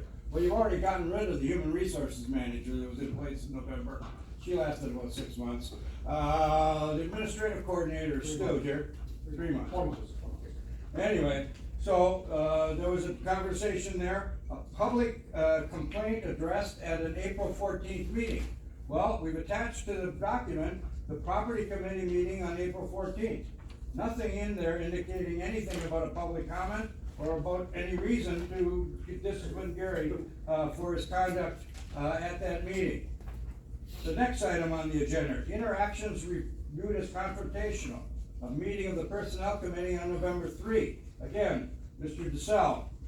But again, in the minutes, which are in the packet, nothing about any kind of walking out or inappropriate conduct by Gary in the minutes. Next item in the packet, use of profanity in closed session at the April 6, 2023 meeting. Minutes are attached. Nothing in the minutes indicating that Gary did anything inappropriate at that meeting. It's interesting that in sometime after April of 2023, Gary's conduct in November of 2022, 6 months before, is written up. Progressive discipline, corrective discipline, which is what this county claims it is interested in, is you address problems when they happen, and you deal with them at the least discipline level. If you want corrective action, you tell Gary, don't swear at these meetings. Don't use the word bullshit. We don't like that. It's not professional. Don't do that. Did he ever get that? No. We have to go to a written warning. We have to go to a PIP to get him to stop doing that. And the first PIP calls for Gary to go to a real living EAP, and he did. So in May of 2023, Gary goes to the PIP and goes to the meeting, and he gets told what he's got to do, and he does so. Now in the PIP, he's also told that he's not supposed to email the entire committee. And what's the email that he sends out to the committee? He says, I'm trying to plan my next 2-3 weeks for workload. Please let me know what's going on with the hospital. Remember that additional duty? That additional duty that you put on him on top of being the IT director, on top of being the airplane airport manager, on top of being the facilities manager, on top of taking care of the city and county property. You say, we want you to take care of that hospital. Demolition of that hospital. In your spare time here. Do that in your spare time, and we can deal with that. So at the May meeting, we have that meeting and we go through it, and one of the things that Gary's required to do is go through real living, and he does it. Now, the day before the committee gives him the PIP, the County Board of Supervisors on May 23rd, 2023 meets. And what are they meeting about on that day? They're talking about creating a limited term and demolition project matter for the hospital. That's what you're addressing in May of 2023. And what are you saying? Let's hire somebody to take care of that demolition, and let's pay that person $50 an hour. Good idea, huh? Guess what? Gary gets the job. Guess what? Gary gets nothing for doing that, and he's upset. He's upset. It takes until the November board meeting before this board, your predecessors, considers the issue of Gary's compensation. Gary has gone through and has proposed a stipend. And after having gone through the property committee in September of 2023, the finance committee in September of 2023, the personnel committee in October of 2023, a second personnel committee meeting in October of 2023, a December meeting because the board didn't take action at the November 2023 meeting, it chose not to. So back he goes to the personnel committee on December 7th and says, I think my compensation is erroneous. Finally, in December, he gets the $50 or the $240 that you would have paid $50 an hour for having a property manager. That was paid in January. At that time, having been through the personnel committee, the finance committee, and the county board, and the property committee, which is his oversight committee, and John Caleb was absolutely correct, that that's where he should have gone. But he couldn't get there because the personnel committee blocked him. So ultimately, in December of 2023, Gary says, hey, I finally am getting some traction on my move in terms of this extra duty that you gave me in terms of the hospital. I want to get my compensation addressed because I'm doing a lot of work for you guys. I don't think you all realize how much I'm doing. And what's the county's response? Well, Carlson Detman out of Madison or Milwaukee or wherever they're from says you can't do that. Well, look around. This Heath got a 30% increase. How can she get a 30% increase and Gary not get it before the committee? That's the problem. So finally in December of 2023, it's addressed and we move forward.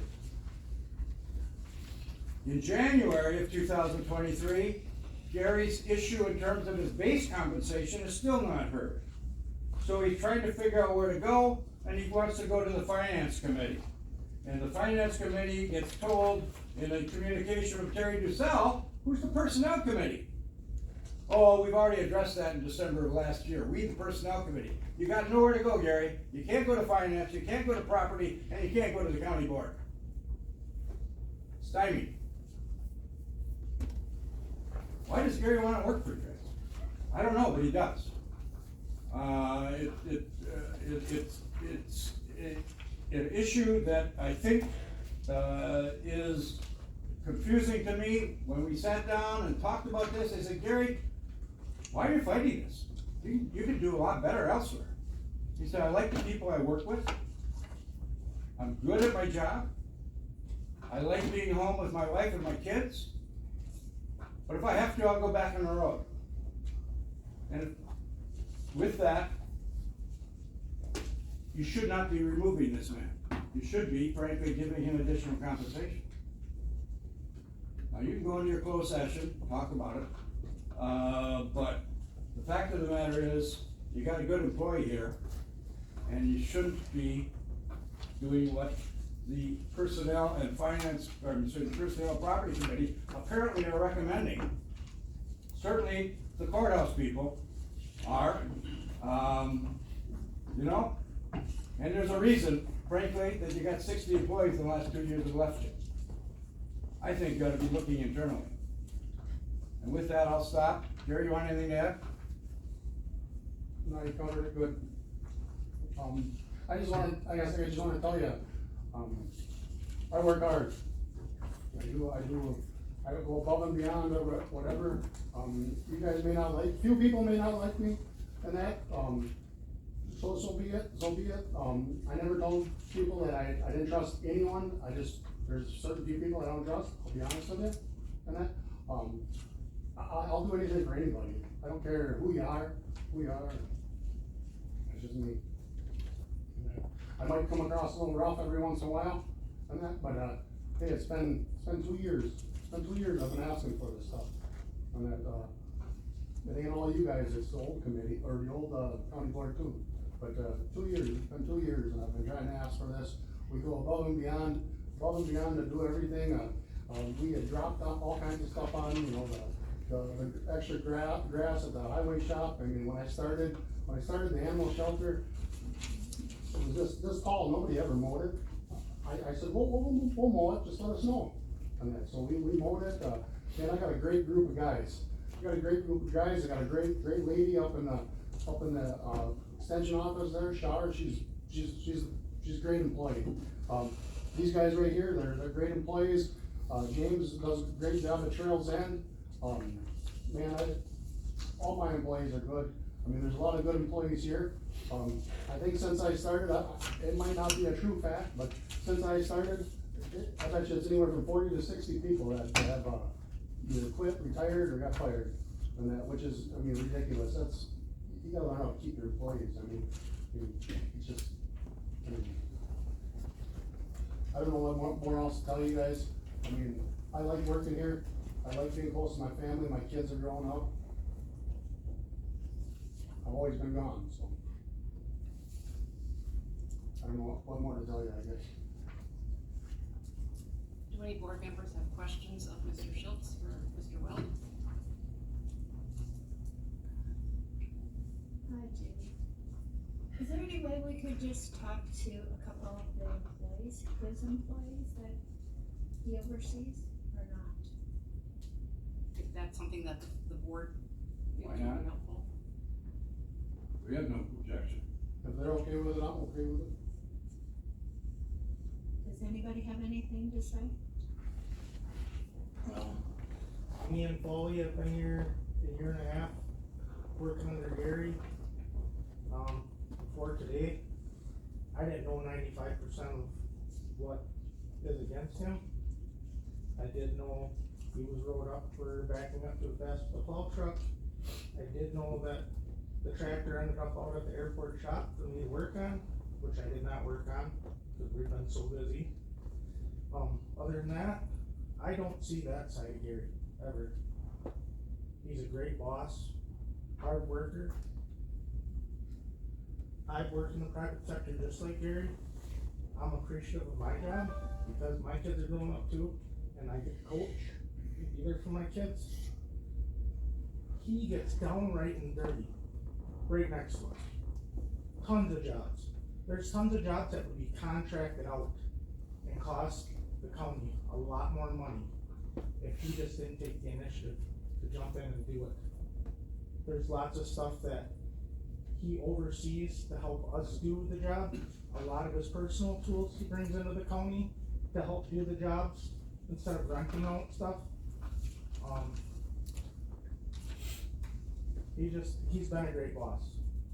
Other than all this stuff that I heard today, I knew nothing about it. That's not a side that I've seen of Gary. I was happy to have him as a boss. Still am. That's all I got to say.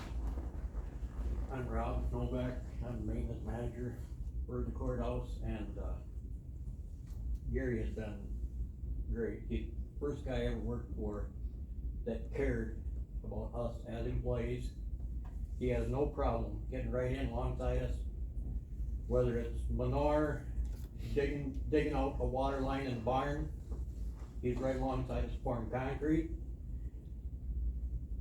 If we're a guy short and the grass needs to be cut, he'll get on a mower. He's got no problem getting right in there alongside us and doing whatever needs to be done when it needs to be done.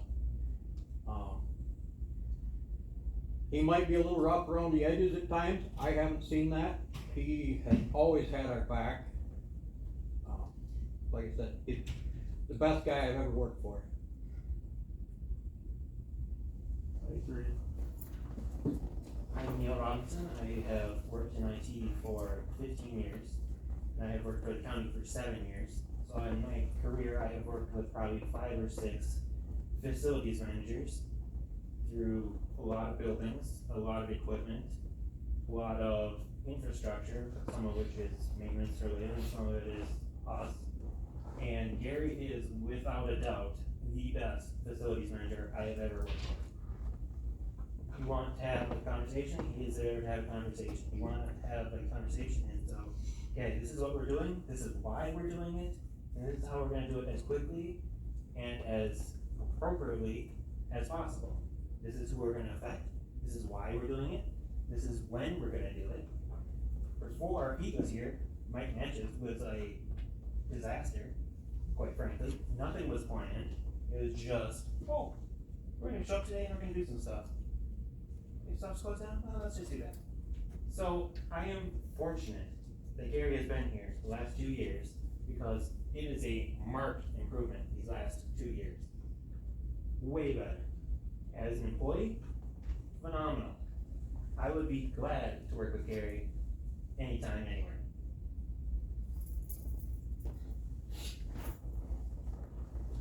Any other, oh, sorry. No, it's okay. Hi, most of you guys know me, Jim Bugby, I'm the IT director. Gary is my supervisor, he's the department head. Gary first started, I wasn't exactly thrilled with him, because he's putting another person above me there, that I gotta listen to. But, since then, you know, I've known Gary, personally as well as professionally. And Gary's got some medical problems, that I can relate to. So it's real nice to have him there to help us. But I would agree with everything these guys have said too, is, you know, even though he is a little rough, I'll give you that. He does come from private, you know, sector, which is construction, which I've worked construction before. Yeah, the nicest words aren't always used. I got that. Some of the stuff that was brought up today, I didn't know about before. But as far as not only an employee, but a supervisor, I think actually Neil had said it best. You guys are very lucky to have him as an employee. You got some great employees here, but they're gonna continue to leave unless other things are done. If I was you guys, you know, if you got a problem with Gary, you just usually go up, talk to him, call him up, whether it's at night, anything like that, and talk to him about it. He doesn't need all this written up stuff, he doesn't need to be, you know, getting terminated or anything like that. You know, if I was in charge here, Gary'd still be, I keep him, no question about it. It's night and day what he can get done compared to previous facilities managers and maintenance managers that we've had in the past. Thank you. That was a setup. We had nothing to do with that. Any other board members have questions of Mr. Schultz or Mr. Gold? I don't see anything in the documents here and all this, and I guess this goes back to the beginning about what he was promised to be paid. Is there a written documentation from the county stating what his salary was to be?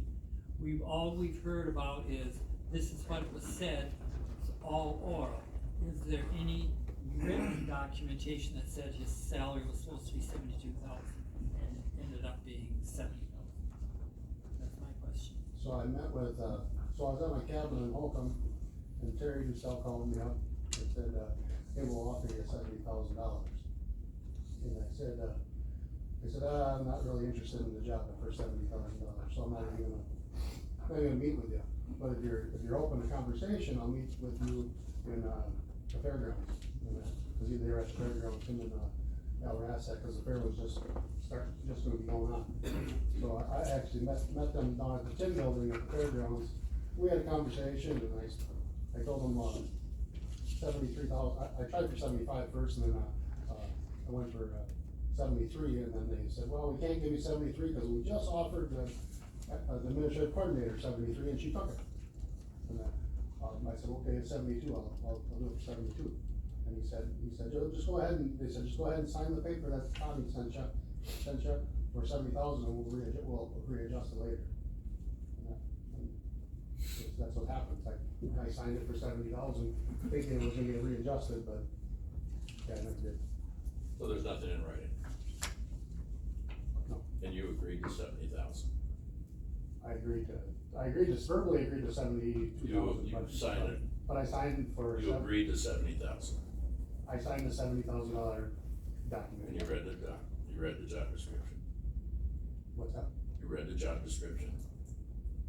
I read the job description, Yeah. yep, but, so Terry Dussel said, just Yeah, no, go I ahead read that, and, go but ahead you and read sign the it. job description and you agreed to 70,000. Correct, I guess. Yep. Yeah, that's pretty much a yes or no. And in regards to the handbook, regardless of Wisconsin law, our handbook is pretty clear. But now you stated that you didn't think he read it, but you signed it, I didn't read it. so you knowingly signed something you didn't read and agreed to it then. I don't think 90% of the people probably read Did it. you sign it and agree to it? I signed it, yep. Okay. So I signed it when I first, started. You signed it and agreed to it, the terms of the policy manual. Whether you read it or not is not an issue. Did that finish your question? I'm done. Gary, I was just wondering, because I noticed on the agenda for the August 23rd meeting of 22, that was where they had passed, your hiring, and it was at $70,000, and you were in attendance at that meeting. So why didn't you question it then, at the meeting? I was new to government, I didn't even know what I was doing actually when I was here I was getting appointed. They told me I was getting appointed, I didn't even know what appointed was. But I mean, that was obviously an error from what you were told. Cause you said that go ahead, who was it Terry DeSalle? That told you to sign the agreement at $70,000, and then, they will adjust that to 72. But then at the meeting, it says, I mean, it's in the minutes, it says 70,000. That's why after all that happened, that's why I confronted him about it. But I guess my point being is that, I guess if it was me, and somebody said you're gonna get 72,000, and then it goes on writing at 70, I would have been screaming and yelling. I guess I was new to county government, I didn't even know what was going on, to be honest with you, that day I didn't even, you know, I got the agenda, I don't even know if I got the agenda, and so I didn't even know what was on the agenda. So you trust. Now, so if the chair of the county's personnel committee says, we'll readjust it, you rely on it. County board chairman says. That's not my point, though. I understand what your point is, My point is that Gary was here, and in the minutes it said 70,000, and Gary said that he was promised 72. I would have been yelling and screaming from here to wherever. I said, hey, you told me 72, why is this only 70? That's my point. How would I have known what Ashley Heath was making, too, also, you know, she was making $73,000, so how would I have known that, you know? What, If he went to told me that. they told you, Well, you just said it, they told you. and they told you 72. I would have fought for it I'm just saying, that's my point. And I think, Tom, the point is, we did try to fight for it in November and December and going Yeah, but on, and this it was happened- right in your face. This happened in August 23rd of 22. So all of this havoc is over $2,000. No, it's more than that, it's 1,300 to 1,500 extra dollars of, I mean, it's probably pushing $100,000. If I would tally it all up. You agreed to be a salaried employee. Not for the job duties not for my job description. You said you read the job description. Yeah, the job description is way less than what I do, than what I'm required to do. My job description is one page, maybe a little bit more than one page. You could look at the administrative coordinators, I think hers is 7 pages. The maintenance text is 4 pages. I do everything the maintenance tech does, plus more, and mine's only 1 page. Did you ever ask to have, to say that it was too much, and could you take some of these off, cause I know we've done that. One employee said, I'm just getting swamped here, I just can't handle all this, and so we went to work and we distributed the workload. You mean me to to distribute the workload for my employees or? No, for you. Like you said, you had the airport and had the county city buildings, and it kept adding on, and that does happen, because you don't have that many employees, but then you have some new things come up, and so you have to give somebody the responsibility. But, I didn't know if you ever asked to have some of this taken off here. I guess I've been trying to get in front of somebody for almost 2 years to talk about it. I mean, I've requested to get on closed sessions to talk about it, they were denied. I mean, this is not just 1 or 2 times, it's pushing 10, 12 times that I was denied closed sessions. It's been an ongoing thing. I mean, I'll do it. I mean, that's just my work ethic and my personality. I'll do everything. But if I would have been able to go in front of the board right from the start, this probably would have been rectified already. I have a couple questions. Gary, when you were hired, you said you had a conversation with the personnel committee chair and the county board chair. Correct. And you, obviously, we're talking, he said, conversation, because they're not here to say which side of the conversation is correct. They offered you the job. Correct. And you accepted it, and they told you you were hired, is that correct? Correct. Did they tell you at that time that because you were an appointed official, you weren't hired until the county board had a county board meeting and hired you and appointed you? They did not. They said that they told me that one of them was the personnel chair and one of them was county board chair. It's taken care of. And you had the job. Yep, correct. And then the county board actually met after that, after they gave you the job and actually appointed you. I believe so, yep. Supervisor Bowen, how can I just ask for clarification? When you say the county board chair, you're referring to the prior county board chair, right? Yes. Mr. Rusk. That's it, Alan Rusk. The other question I have is, and, you know, obviously you were trying to get on the agenda of several committees to ask for a raise or to ask for some consideration of the compensation which you thought you had been promised. And for whatever reason, committee chairs chose not to put that on the agenda.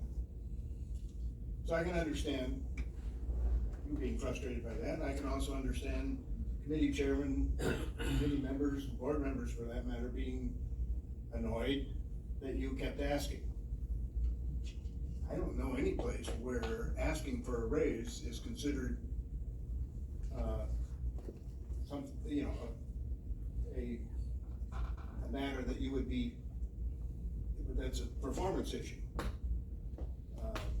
I think any employee could come in and ask for a raise every day. It's the same answer every day, that's it. I don't know that it's a performance issue to be persistent or continue to ask for a raise.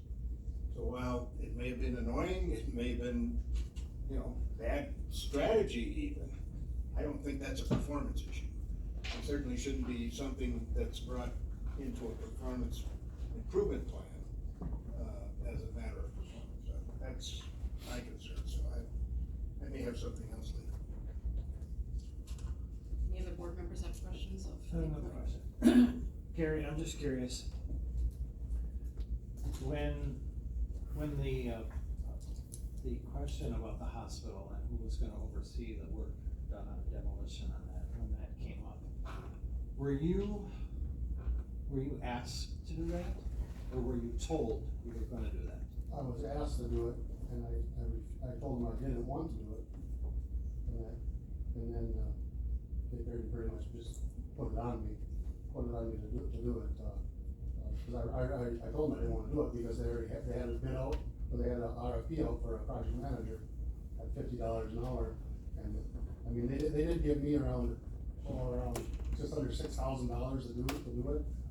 But I was told to limit my time there, to not go there. I went there minimal, and because I went there minimal, they got a huge water bill, and they tried to blame it on me for it, and that, which I was told when we go there very, very seldom, and then once Haas took over, I was told not even to go there anymore, because they had their own project manager.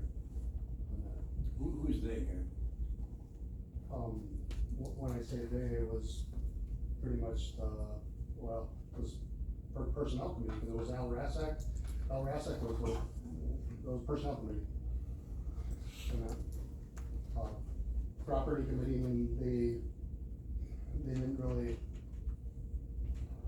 tell me too much on it. I mean, I know, I met with a couple of the property committee members out there before, but,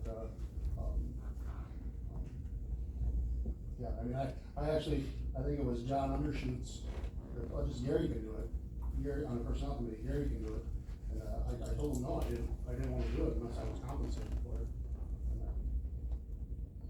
And, cause I knew what it entailed. I mean, they think it's just going checking on buildings.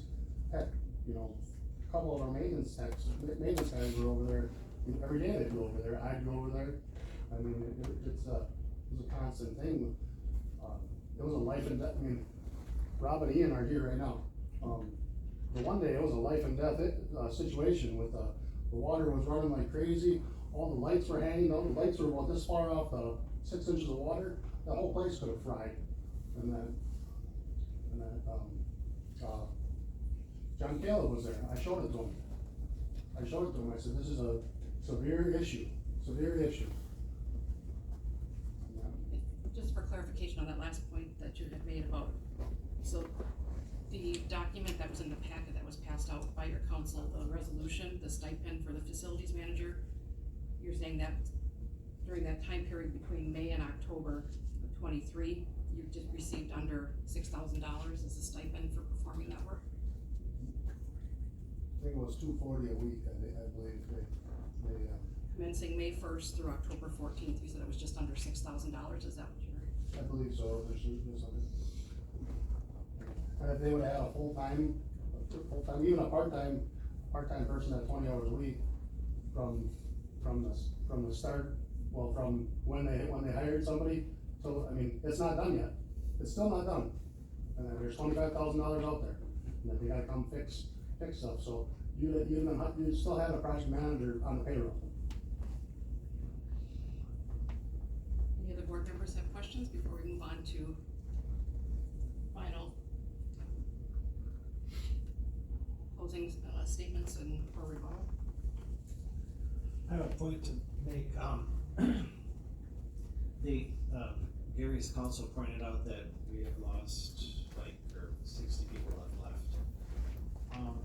You all realize that a lot of these people left because of wages, because they were offered higher wages at another county, not because they were dissatisfied with the working conditions here. They went for more money. Just so you know. And then also, the previous human resources person that left, she left of her own accord. She was not fired. That was kind of the impression that you led to. And maybe you didn't realize that, but she was not fired. She left of her own accord. I think she accepted a different position that was closer to home. I think Ellie, and then there was a Rosemeyer that worked for, a short time, and then now, Ashley. Rosemeyer was just a temporary fill-in. Right, I understand, but you've gone through 3 in the time, in the 2 years. But it wasn't because of working conditions here. Well, you said it was about wages, and Gary's saying it's about wages. Any final questions from board members? I've got a couple questions. In your opening statement, you presented this letter. And you stated that it says, if you have any questions, contact the administrative coordinator. If you read the entire paragraph, it actually says, if you have any questions or need to contact any employees of the county or access any county buildings or county property during the period of administrative leave, you need to seek prior approval from the administrative coordinator. Is that correct? Meyer, you're right. Okay. back to the August 23rd county board meeting. The minutes clearly reflect the appointment of an administrative coordinator with the wage approval, $73,000.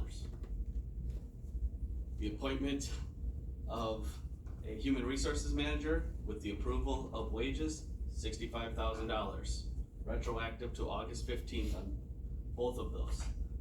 The appointment of a facilities manager with the wage approval of $70,000, retroactive to August 15th. It was clearly put out there.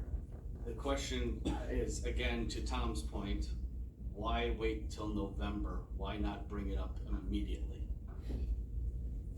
I think I was new to the position, new to government, and obviously I wanted to do a good job, I wanted to make a good impression, which I think I did, and, I guess I had trust, I trusted that, you can ask anybody that I work with, or anybody that's around me, when I say I'm gonna do something, I do it.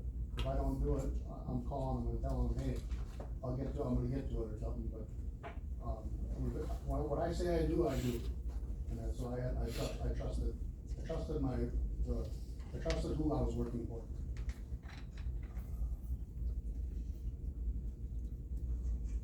I have one question. I don't know who made the statement, Mr. Welder, Mr. Schultz.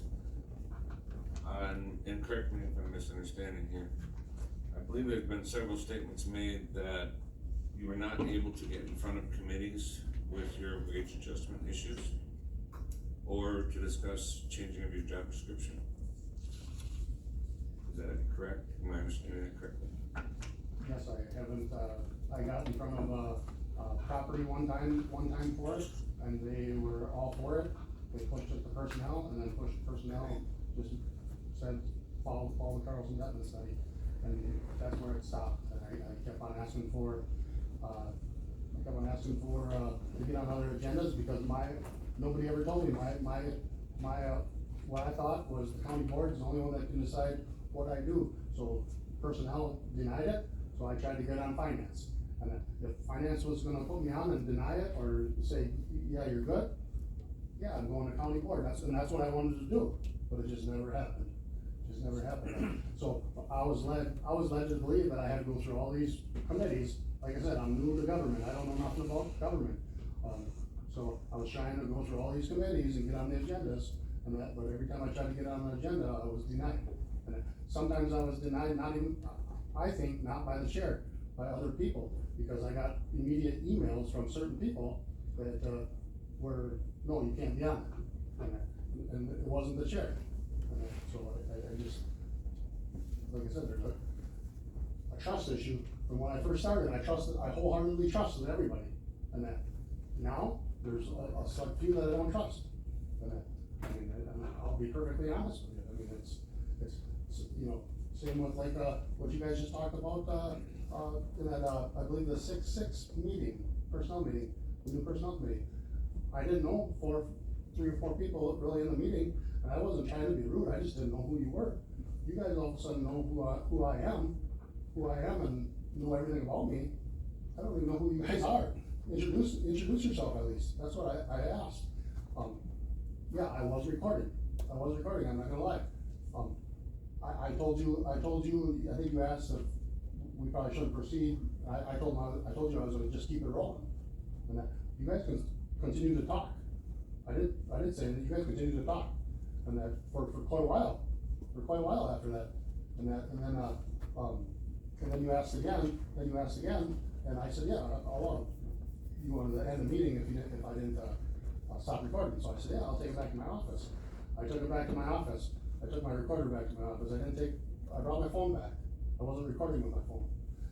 And then to make the point too, is when you guys said I called all of you guys a liar, I didn't call all of you guys a liar. I said there's a few of you guys I don't trust.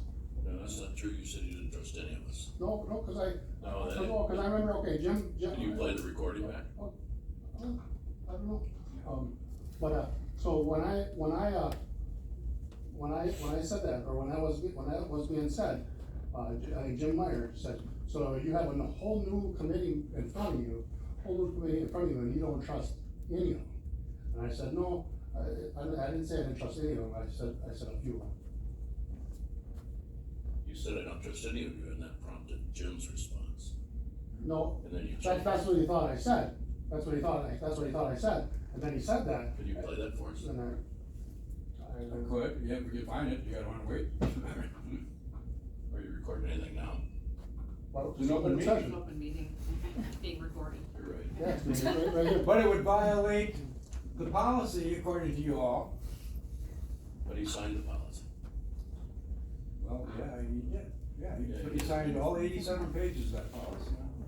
Which has been changed It's consistently. ignorance of the law, not a defense. Well, is ignorance of the law a reason to terminate somebody? But that's the question for you all. Can you remove him because he didn't know that it was, even though it's legal in Wisconsin, it's contrary to your policy handbook? So if I may continue, I just wanted to clarify, because I got the impression there was numerous statements made in here tonight that you were not able to bring this to committees, and on December 7th, 2023, it was brought in front of personnel, voted on, your job description evidently according to the meeting minutes was discussed, and we voted to leave it per the Carlson government wage scale. You recall that? That's what I just told you. Okay, just wanted to clarify that because there was a few comments thrown out here. One other question I have for you. Correct me if I'm wrong, but I also recall from the closed session that you admitted when I questioned you, or I may not question you, can't remember exactly how I worded the statement. I think I said I had a problem with this meeting being recorded. And then there was a statement made, I don't remember how it came to, that you had also recorded previous meetings. Is that correct? Yep. That's all I have, thank you. Last call for questions, and we'll have closing arguments. Any last questions by board members? This, maybe you would know this or not know this, or maybe somebody in the room would know it or not know it. Has the county ever had an occasion when a county employee recorded a conversation? I mean, they can attest to the time period that they've been in their positions, but that's probably as far back. Has that ever happened before? Not to my knowledge. The former highway commissioner, Mr. Emsch, recorded highway committee meetings. That's what I'm aware of. Yeah, it was. But a county employee recording a conversation with other people and maybe county employees or other personnel in the county? That ever happened before? Wasn't that situation before the policy was adopted? Yes. The policy wasn't in place when Highway Commissioner Emsch was recording meetings. Was that what precipitated the policy? Yes.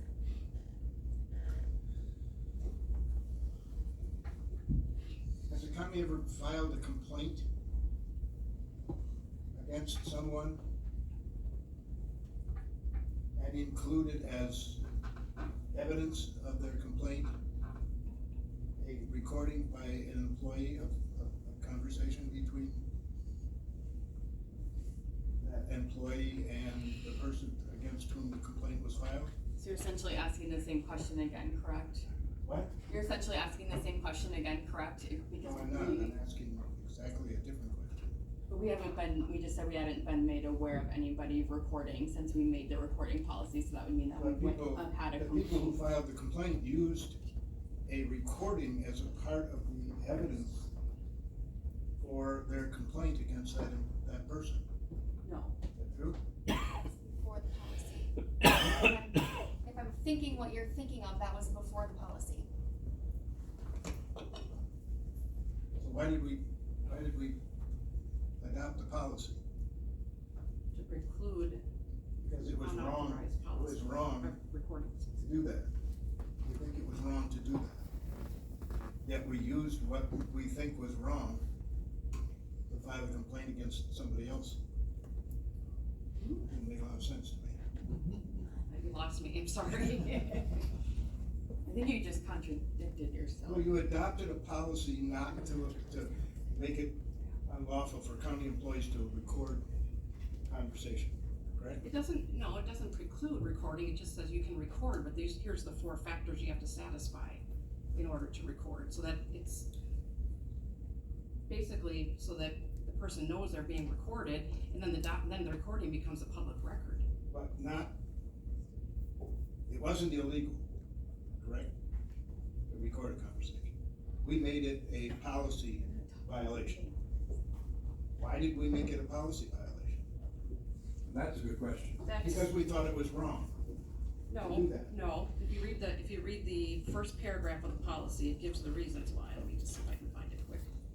Do you remember what exhibit that was? Page 68, 69. I don't think mine has. So it basically addresses the issue of sexual harassment in the workplace. So it means that if an employee is hit on by another employee, they can't record it to document. No, that's not what I'm saying. It says that. Where's the unauthorized recording policy? Exhibit M. The purpose of this policy are to prevent workplace harassment, maintain individual privacy, so individuals have a right to know they're being recorded, promote organizational productivity, and encourage open and honest communication, and protect confidentiality and or proprietary information, including but not limited to all non-public information concerning the county's employees and business partners. That's exactly my Employee point. recording closed session meetings, I mean, there's a duty to protect the confidentiality of what's said in the closed session. But it's exactly my point, which is that an employee who is getting hit on by another employee That's one of your cannot examples. record it under this policy. It's a bad policy, and it goes beyond the law. That's for sure. The person being hit on can come talk to HR and follow the 4. That's a legitimate reason for recording. Just one example though. It can be put on, as long as it's in plain view of the person, so the person knows. It's to prevent unauthorized recordings. That we adopted a policy. I don't know if you recommended that policy or where that policy. I believe I did, yeah. Many municipalities have unauthorized recordings. We adopted that policy because, in my judgment at least, because we thought it was not right for employees to record conversations without telling the person that they're being recorded.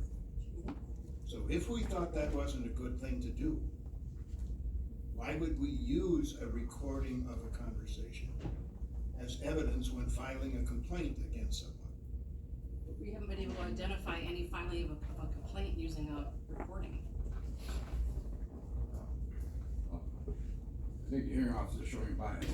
I'm relying on my knowledge of being Has the the county ever filed a county's complaint against attorney. someone and used a recorded conversation as a part of the documentation of that complaint? Is that in reference to I this, don't believe- is this I don't case or? believe so. We don't have a copy of the said recordings, so.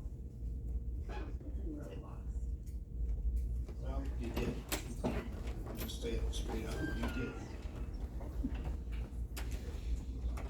Do you want to elaborate? Well, that's probably something for closed session. I don't think you want to be. Any final? It would involve mentioning employees' names. So do that in closed session. Okay. All right, any final board member questions?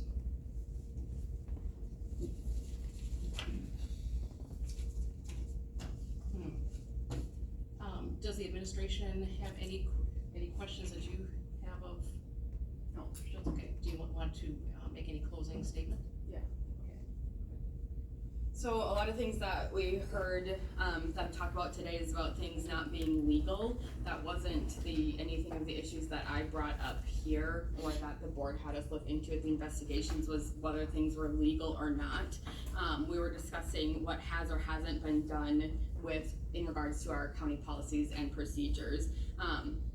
there are many things that are not allowed at work that would be legal in the state of Wisconsin, such as drinking if you're 21 plus, smoking, carrying a gun, but that's all stuff that we can't do inside of a building here. So I think that's kind of a moot point, talking whether it's legal in a one-party state to record or to not record for that. The other thing, a lot of stuff that was talked about was the compensation, and then how Gary does help out with his employees a lot in doing a lot of maintenance work, and that he, gets his hands dirty and does all that. Again, that wasn't any of the issues that we brought up, was doing the actual maintenance work. Again, it's the violation of the policies and procedures here. He's told me many times to my face that his employees could never do any wrong, and he will always have their back. So I would assume that your employees definitely would stick up for you. And again, that's something that we are talking about here. We're talking about the policy violations.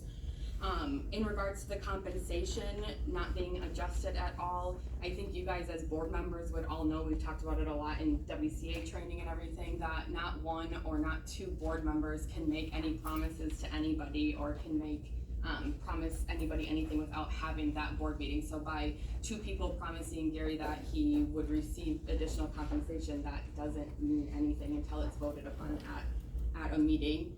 His compensation has been adjusted numerous times since he's been working here for the county for the past 2 years.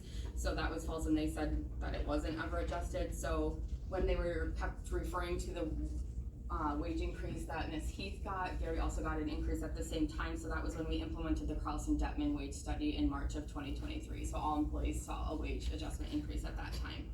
And then December of 2023 is when he received that hospital stipend, and then January 2024 is when he received the general employee wage increase as well. Regarding the highway equipment, I did talk to the foreman down there, and I'm unsure of what you guys are stating, that it wasn't communicated to cut the highway grass. When was that in highway committee? I don't know if any of the committee can remember, but that was a few months ago that decision was made to cut the grass down there, and it has been cut numerous times by maintenance with their own equipment. The highway shop has never sent any equipment to maintenance to be fixed. So our highway shop has our own shop, our own mechanics that fix our own equipment and do that out there. And in fact, they just had that lawnmower tractor running a couple times. I know it was communicated to the highway that that piece of shit equipment doesn't work, and they were told that the battery was dead, and that was all it was needed was to jump the battery, because that happens frequently. So I do believe that that is false, that that piece of equipment was taken to fix it. Regarding not being present at the last joint personnel and property committee meetings, that was under 1C, so there was no right for the employee to be there to discuss that, because that was, like I said, under 1C. Regarding the performance improvement plan, Mr. Meyer, you were on the old personnel chair, and I think you can recall that we did not make any motion in that meeting to take him off the PIP. And furthermore, Chairman Zimmer got a call from a previous committee member, because he had heard rumblings about this out in the community, that Gary was claiming he was off of the PIP with the old committee, and one of those former committee members did call Mr. Zimmer and wanted us to know as a committee that, in fact, that plan was never closed out, that performance improvement plan was never completed. Also, when we did put Gary on the performance improvement plan, we discussed the financial procedures manual numerous times. Also, you'll see, if you were to look back at that performance improvement plan, under recommendations that we had to try and help Gary meet everything with that performance improvement plan, it was suggested that he have a meeting with the finance department to really understand the financial procedures manual, because Gary had stated that he didn't understand the whole bidding process. So we had recommended that he meet with the finance department to go over those bidding process, and then also to meet with the administrative coordinator to go over the process of how things are being put on the agenda, so which committees they need to go to.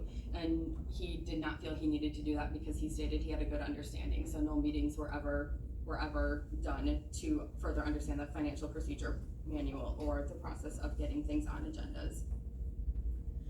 So lastly, I just want to state that Gary has taken no accountability for any of those perceived performance deficiencies, nor does he seem to have made any progress or improvement in controlling the anger and tone of his communications, as I evidenced throughout the things that I presented to you. So this is not acceptable behavior for a department head or an appointed official. He is not setting a good example or acting as a good role model for the county or for county employees. So due to the blatant disregard and violation for Rusk County policies, including those unauthorized recordings, dishonesty, using profane and obscene language, misuse of county property, and discourteous treatment of the public and fellow employees, and also the repetitive nature of performance deficiencies, the failure to satisfy all corrective actions on the performance improvement plan, and the seriousness of Gary's actions, it is recommended that Gary's employment be terminated with Rusk County effective immediately. Mr. Bell, did you wanna make any Sure. closing statement? You know, you've heard us ramble for a couple of hours, so I'm gonna keep this very brief. The county has a policy in its handbook called the discipline policy. And in that policy, it talks about corrective discipline. And it talks about going from verbal warnings to written warnings to suspensions to termination. Gary had a written warning. Gary has not been suspended. Gary is being talked about termination, despite the fact that two of the departments that he supervised, he said, this is the best facilities manager you've ever had. You're making one heck of a bad mistake by getting rid of him because he used the word bullshit. Well, I'm sorry, the HR director just said, use the word shit. You know, you're gonna fire her? That's crazy. That's why you've had 40 to 60 people, Tom, who left the county. And it is because of wages, and Gary's saying, I deserve more money. I was promised more money. And should I have trusted the county board chairman? Should I have trusted the personnel committee chairman? I did. And for it, I'm now disappointed. But to fire me? That's in your hands, folks. You're gonna fire the best facilities manager you've had, a facilities manager who gets the job done for you, who's had 2 performance improvement plans, and it's pretty clear, for those of you who've been on the personnel committee, that Gary has worked hard to try to comply with the performance improvement plan. The first performance improvement plan was completed. The second performance improvement plan, we believe, was completed. Now, administration said, oh no, he didn't get the invoices in. Well, that was a debate that you had in front of the personnel committee, but by and large, those folks who were at that meeting know that he was, if it wasn't completed, they were satisfied with what he had done. And that's why they stopped having weekly meetings, because they were satisfied with where we were. This is not a case of termination. You ought to be looking elsewhere if you're thinking about terminating people. Good luck.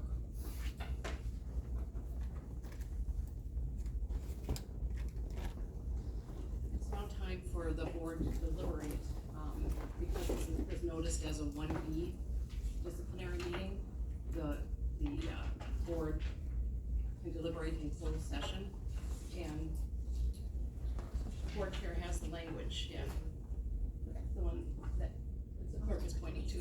So we need a motion to adjourn into closed session for the purpose of deliberating regarding the proposed discipline as permitted by Wisconsin statutes 19.851A, and for the purpose of conferring with the board's legal counsel as permitted by Wisconsin statute section 19.851G. Somebody wanna make such a motion? Motion by Mike Russell. I'll second.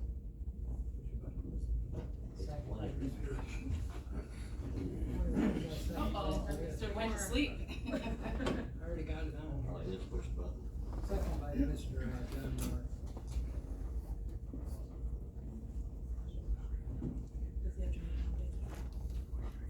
Does he have to read it now? Does John have to read it? I think it's probably a good idea. Well, you, See, we are. yeah, you think, I don't think it's necessary. You already read the quote. So you don't have to just. Vote.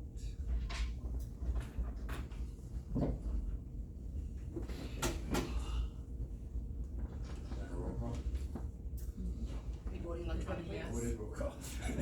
I'll say yes. I say yes. Oh, it's red. It's probably dead. Wasn't, wasn't it green? are now in closed session. I just would want two comments. One, administration should not be in. Right. And number two, we believe that the members of the Personnel Committee and the Personnel Committee who made recommendations that we be in a discharge situation or removal situation have already biased themselves, they've already taken a position, and it's inappropriate for them to vote. Your objection was noted the first time, and all of the board members indicated that they could make their decision tonight based solely on the evidence that was presented tonight, so.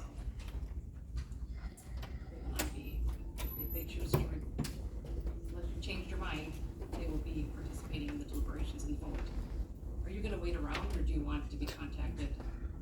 I'm not waiting. Okay. Are you waiting around, or do you want to be contacted in the morning? I'll go home, contact me. We're already in closed session, Mr. Willingham. I don't think there's any more questions. We're waiting to go in closed session here. It's been voted on, so I think we.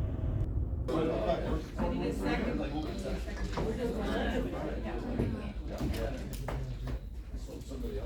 Motion to adjourn by Mike Russell, second by Al Hampton. Voice vote. All in favor, say aye. Aye. Opposed, same sign. We're adjourned. Passed by majority. Are you guys open on Friday? Not today.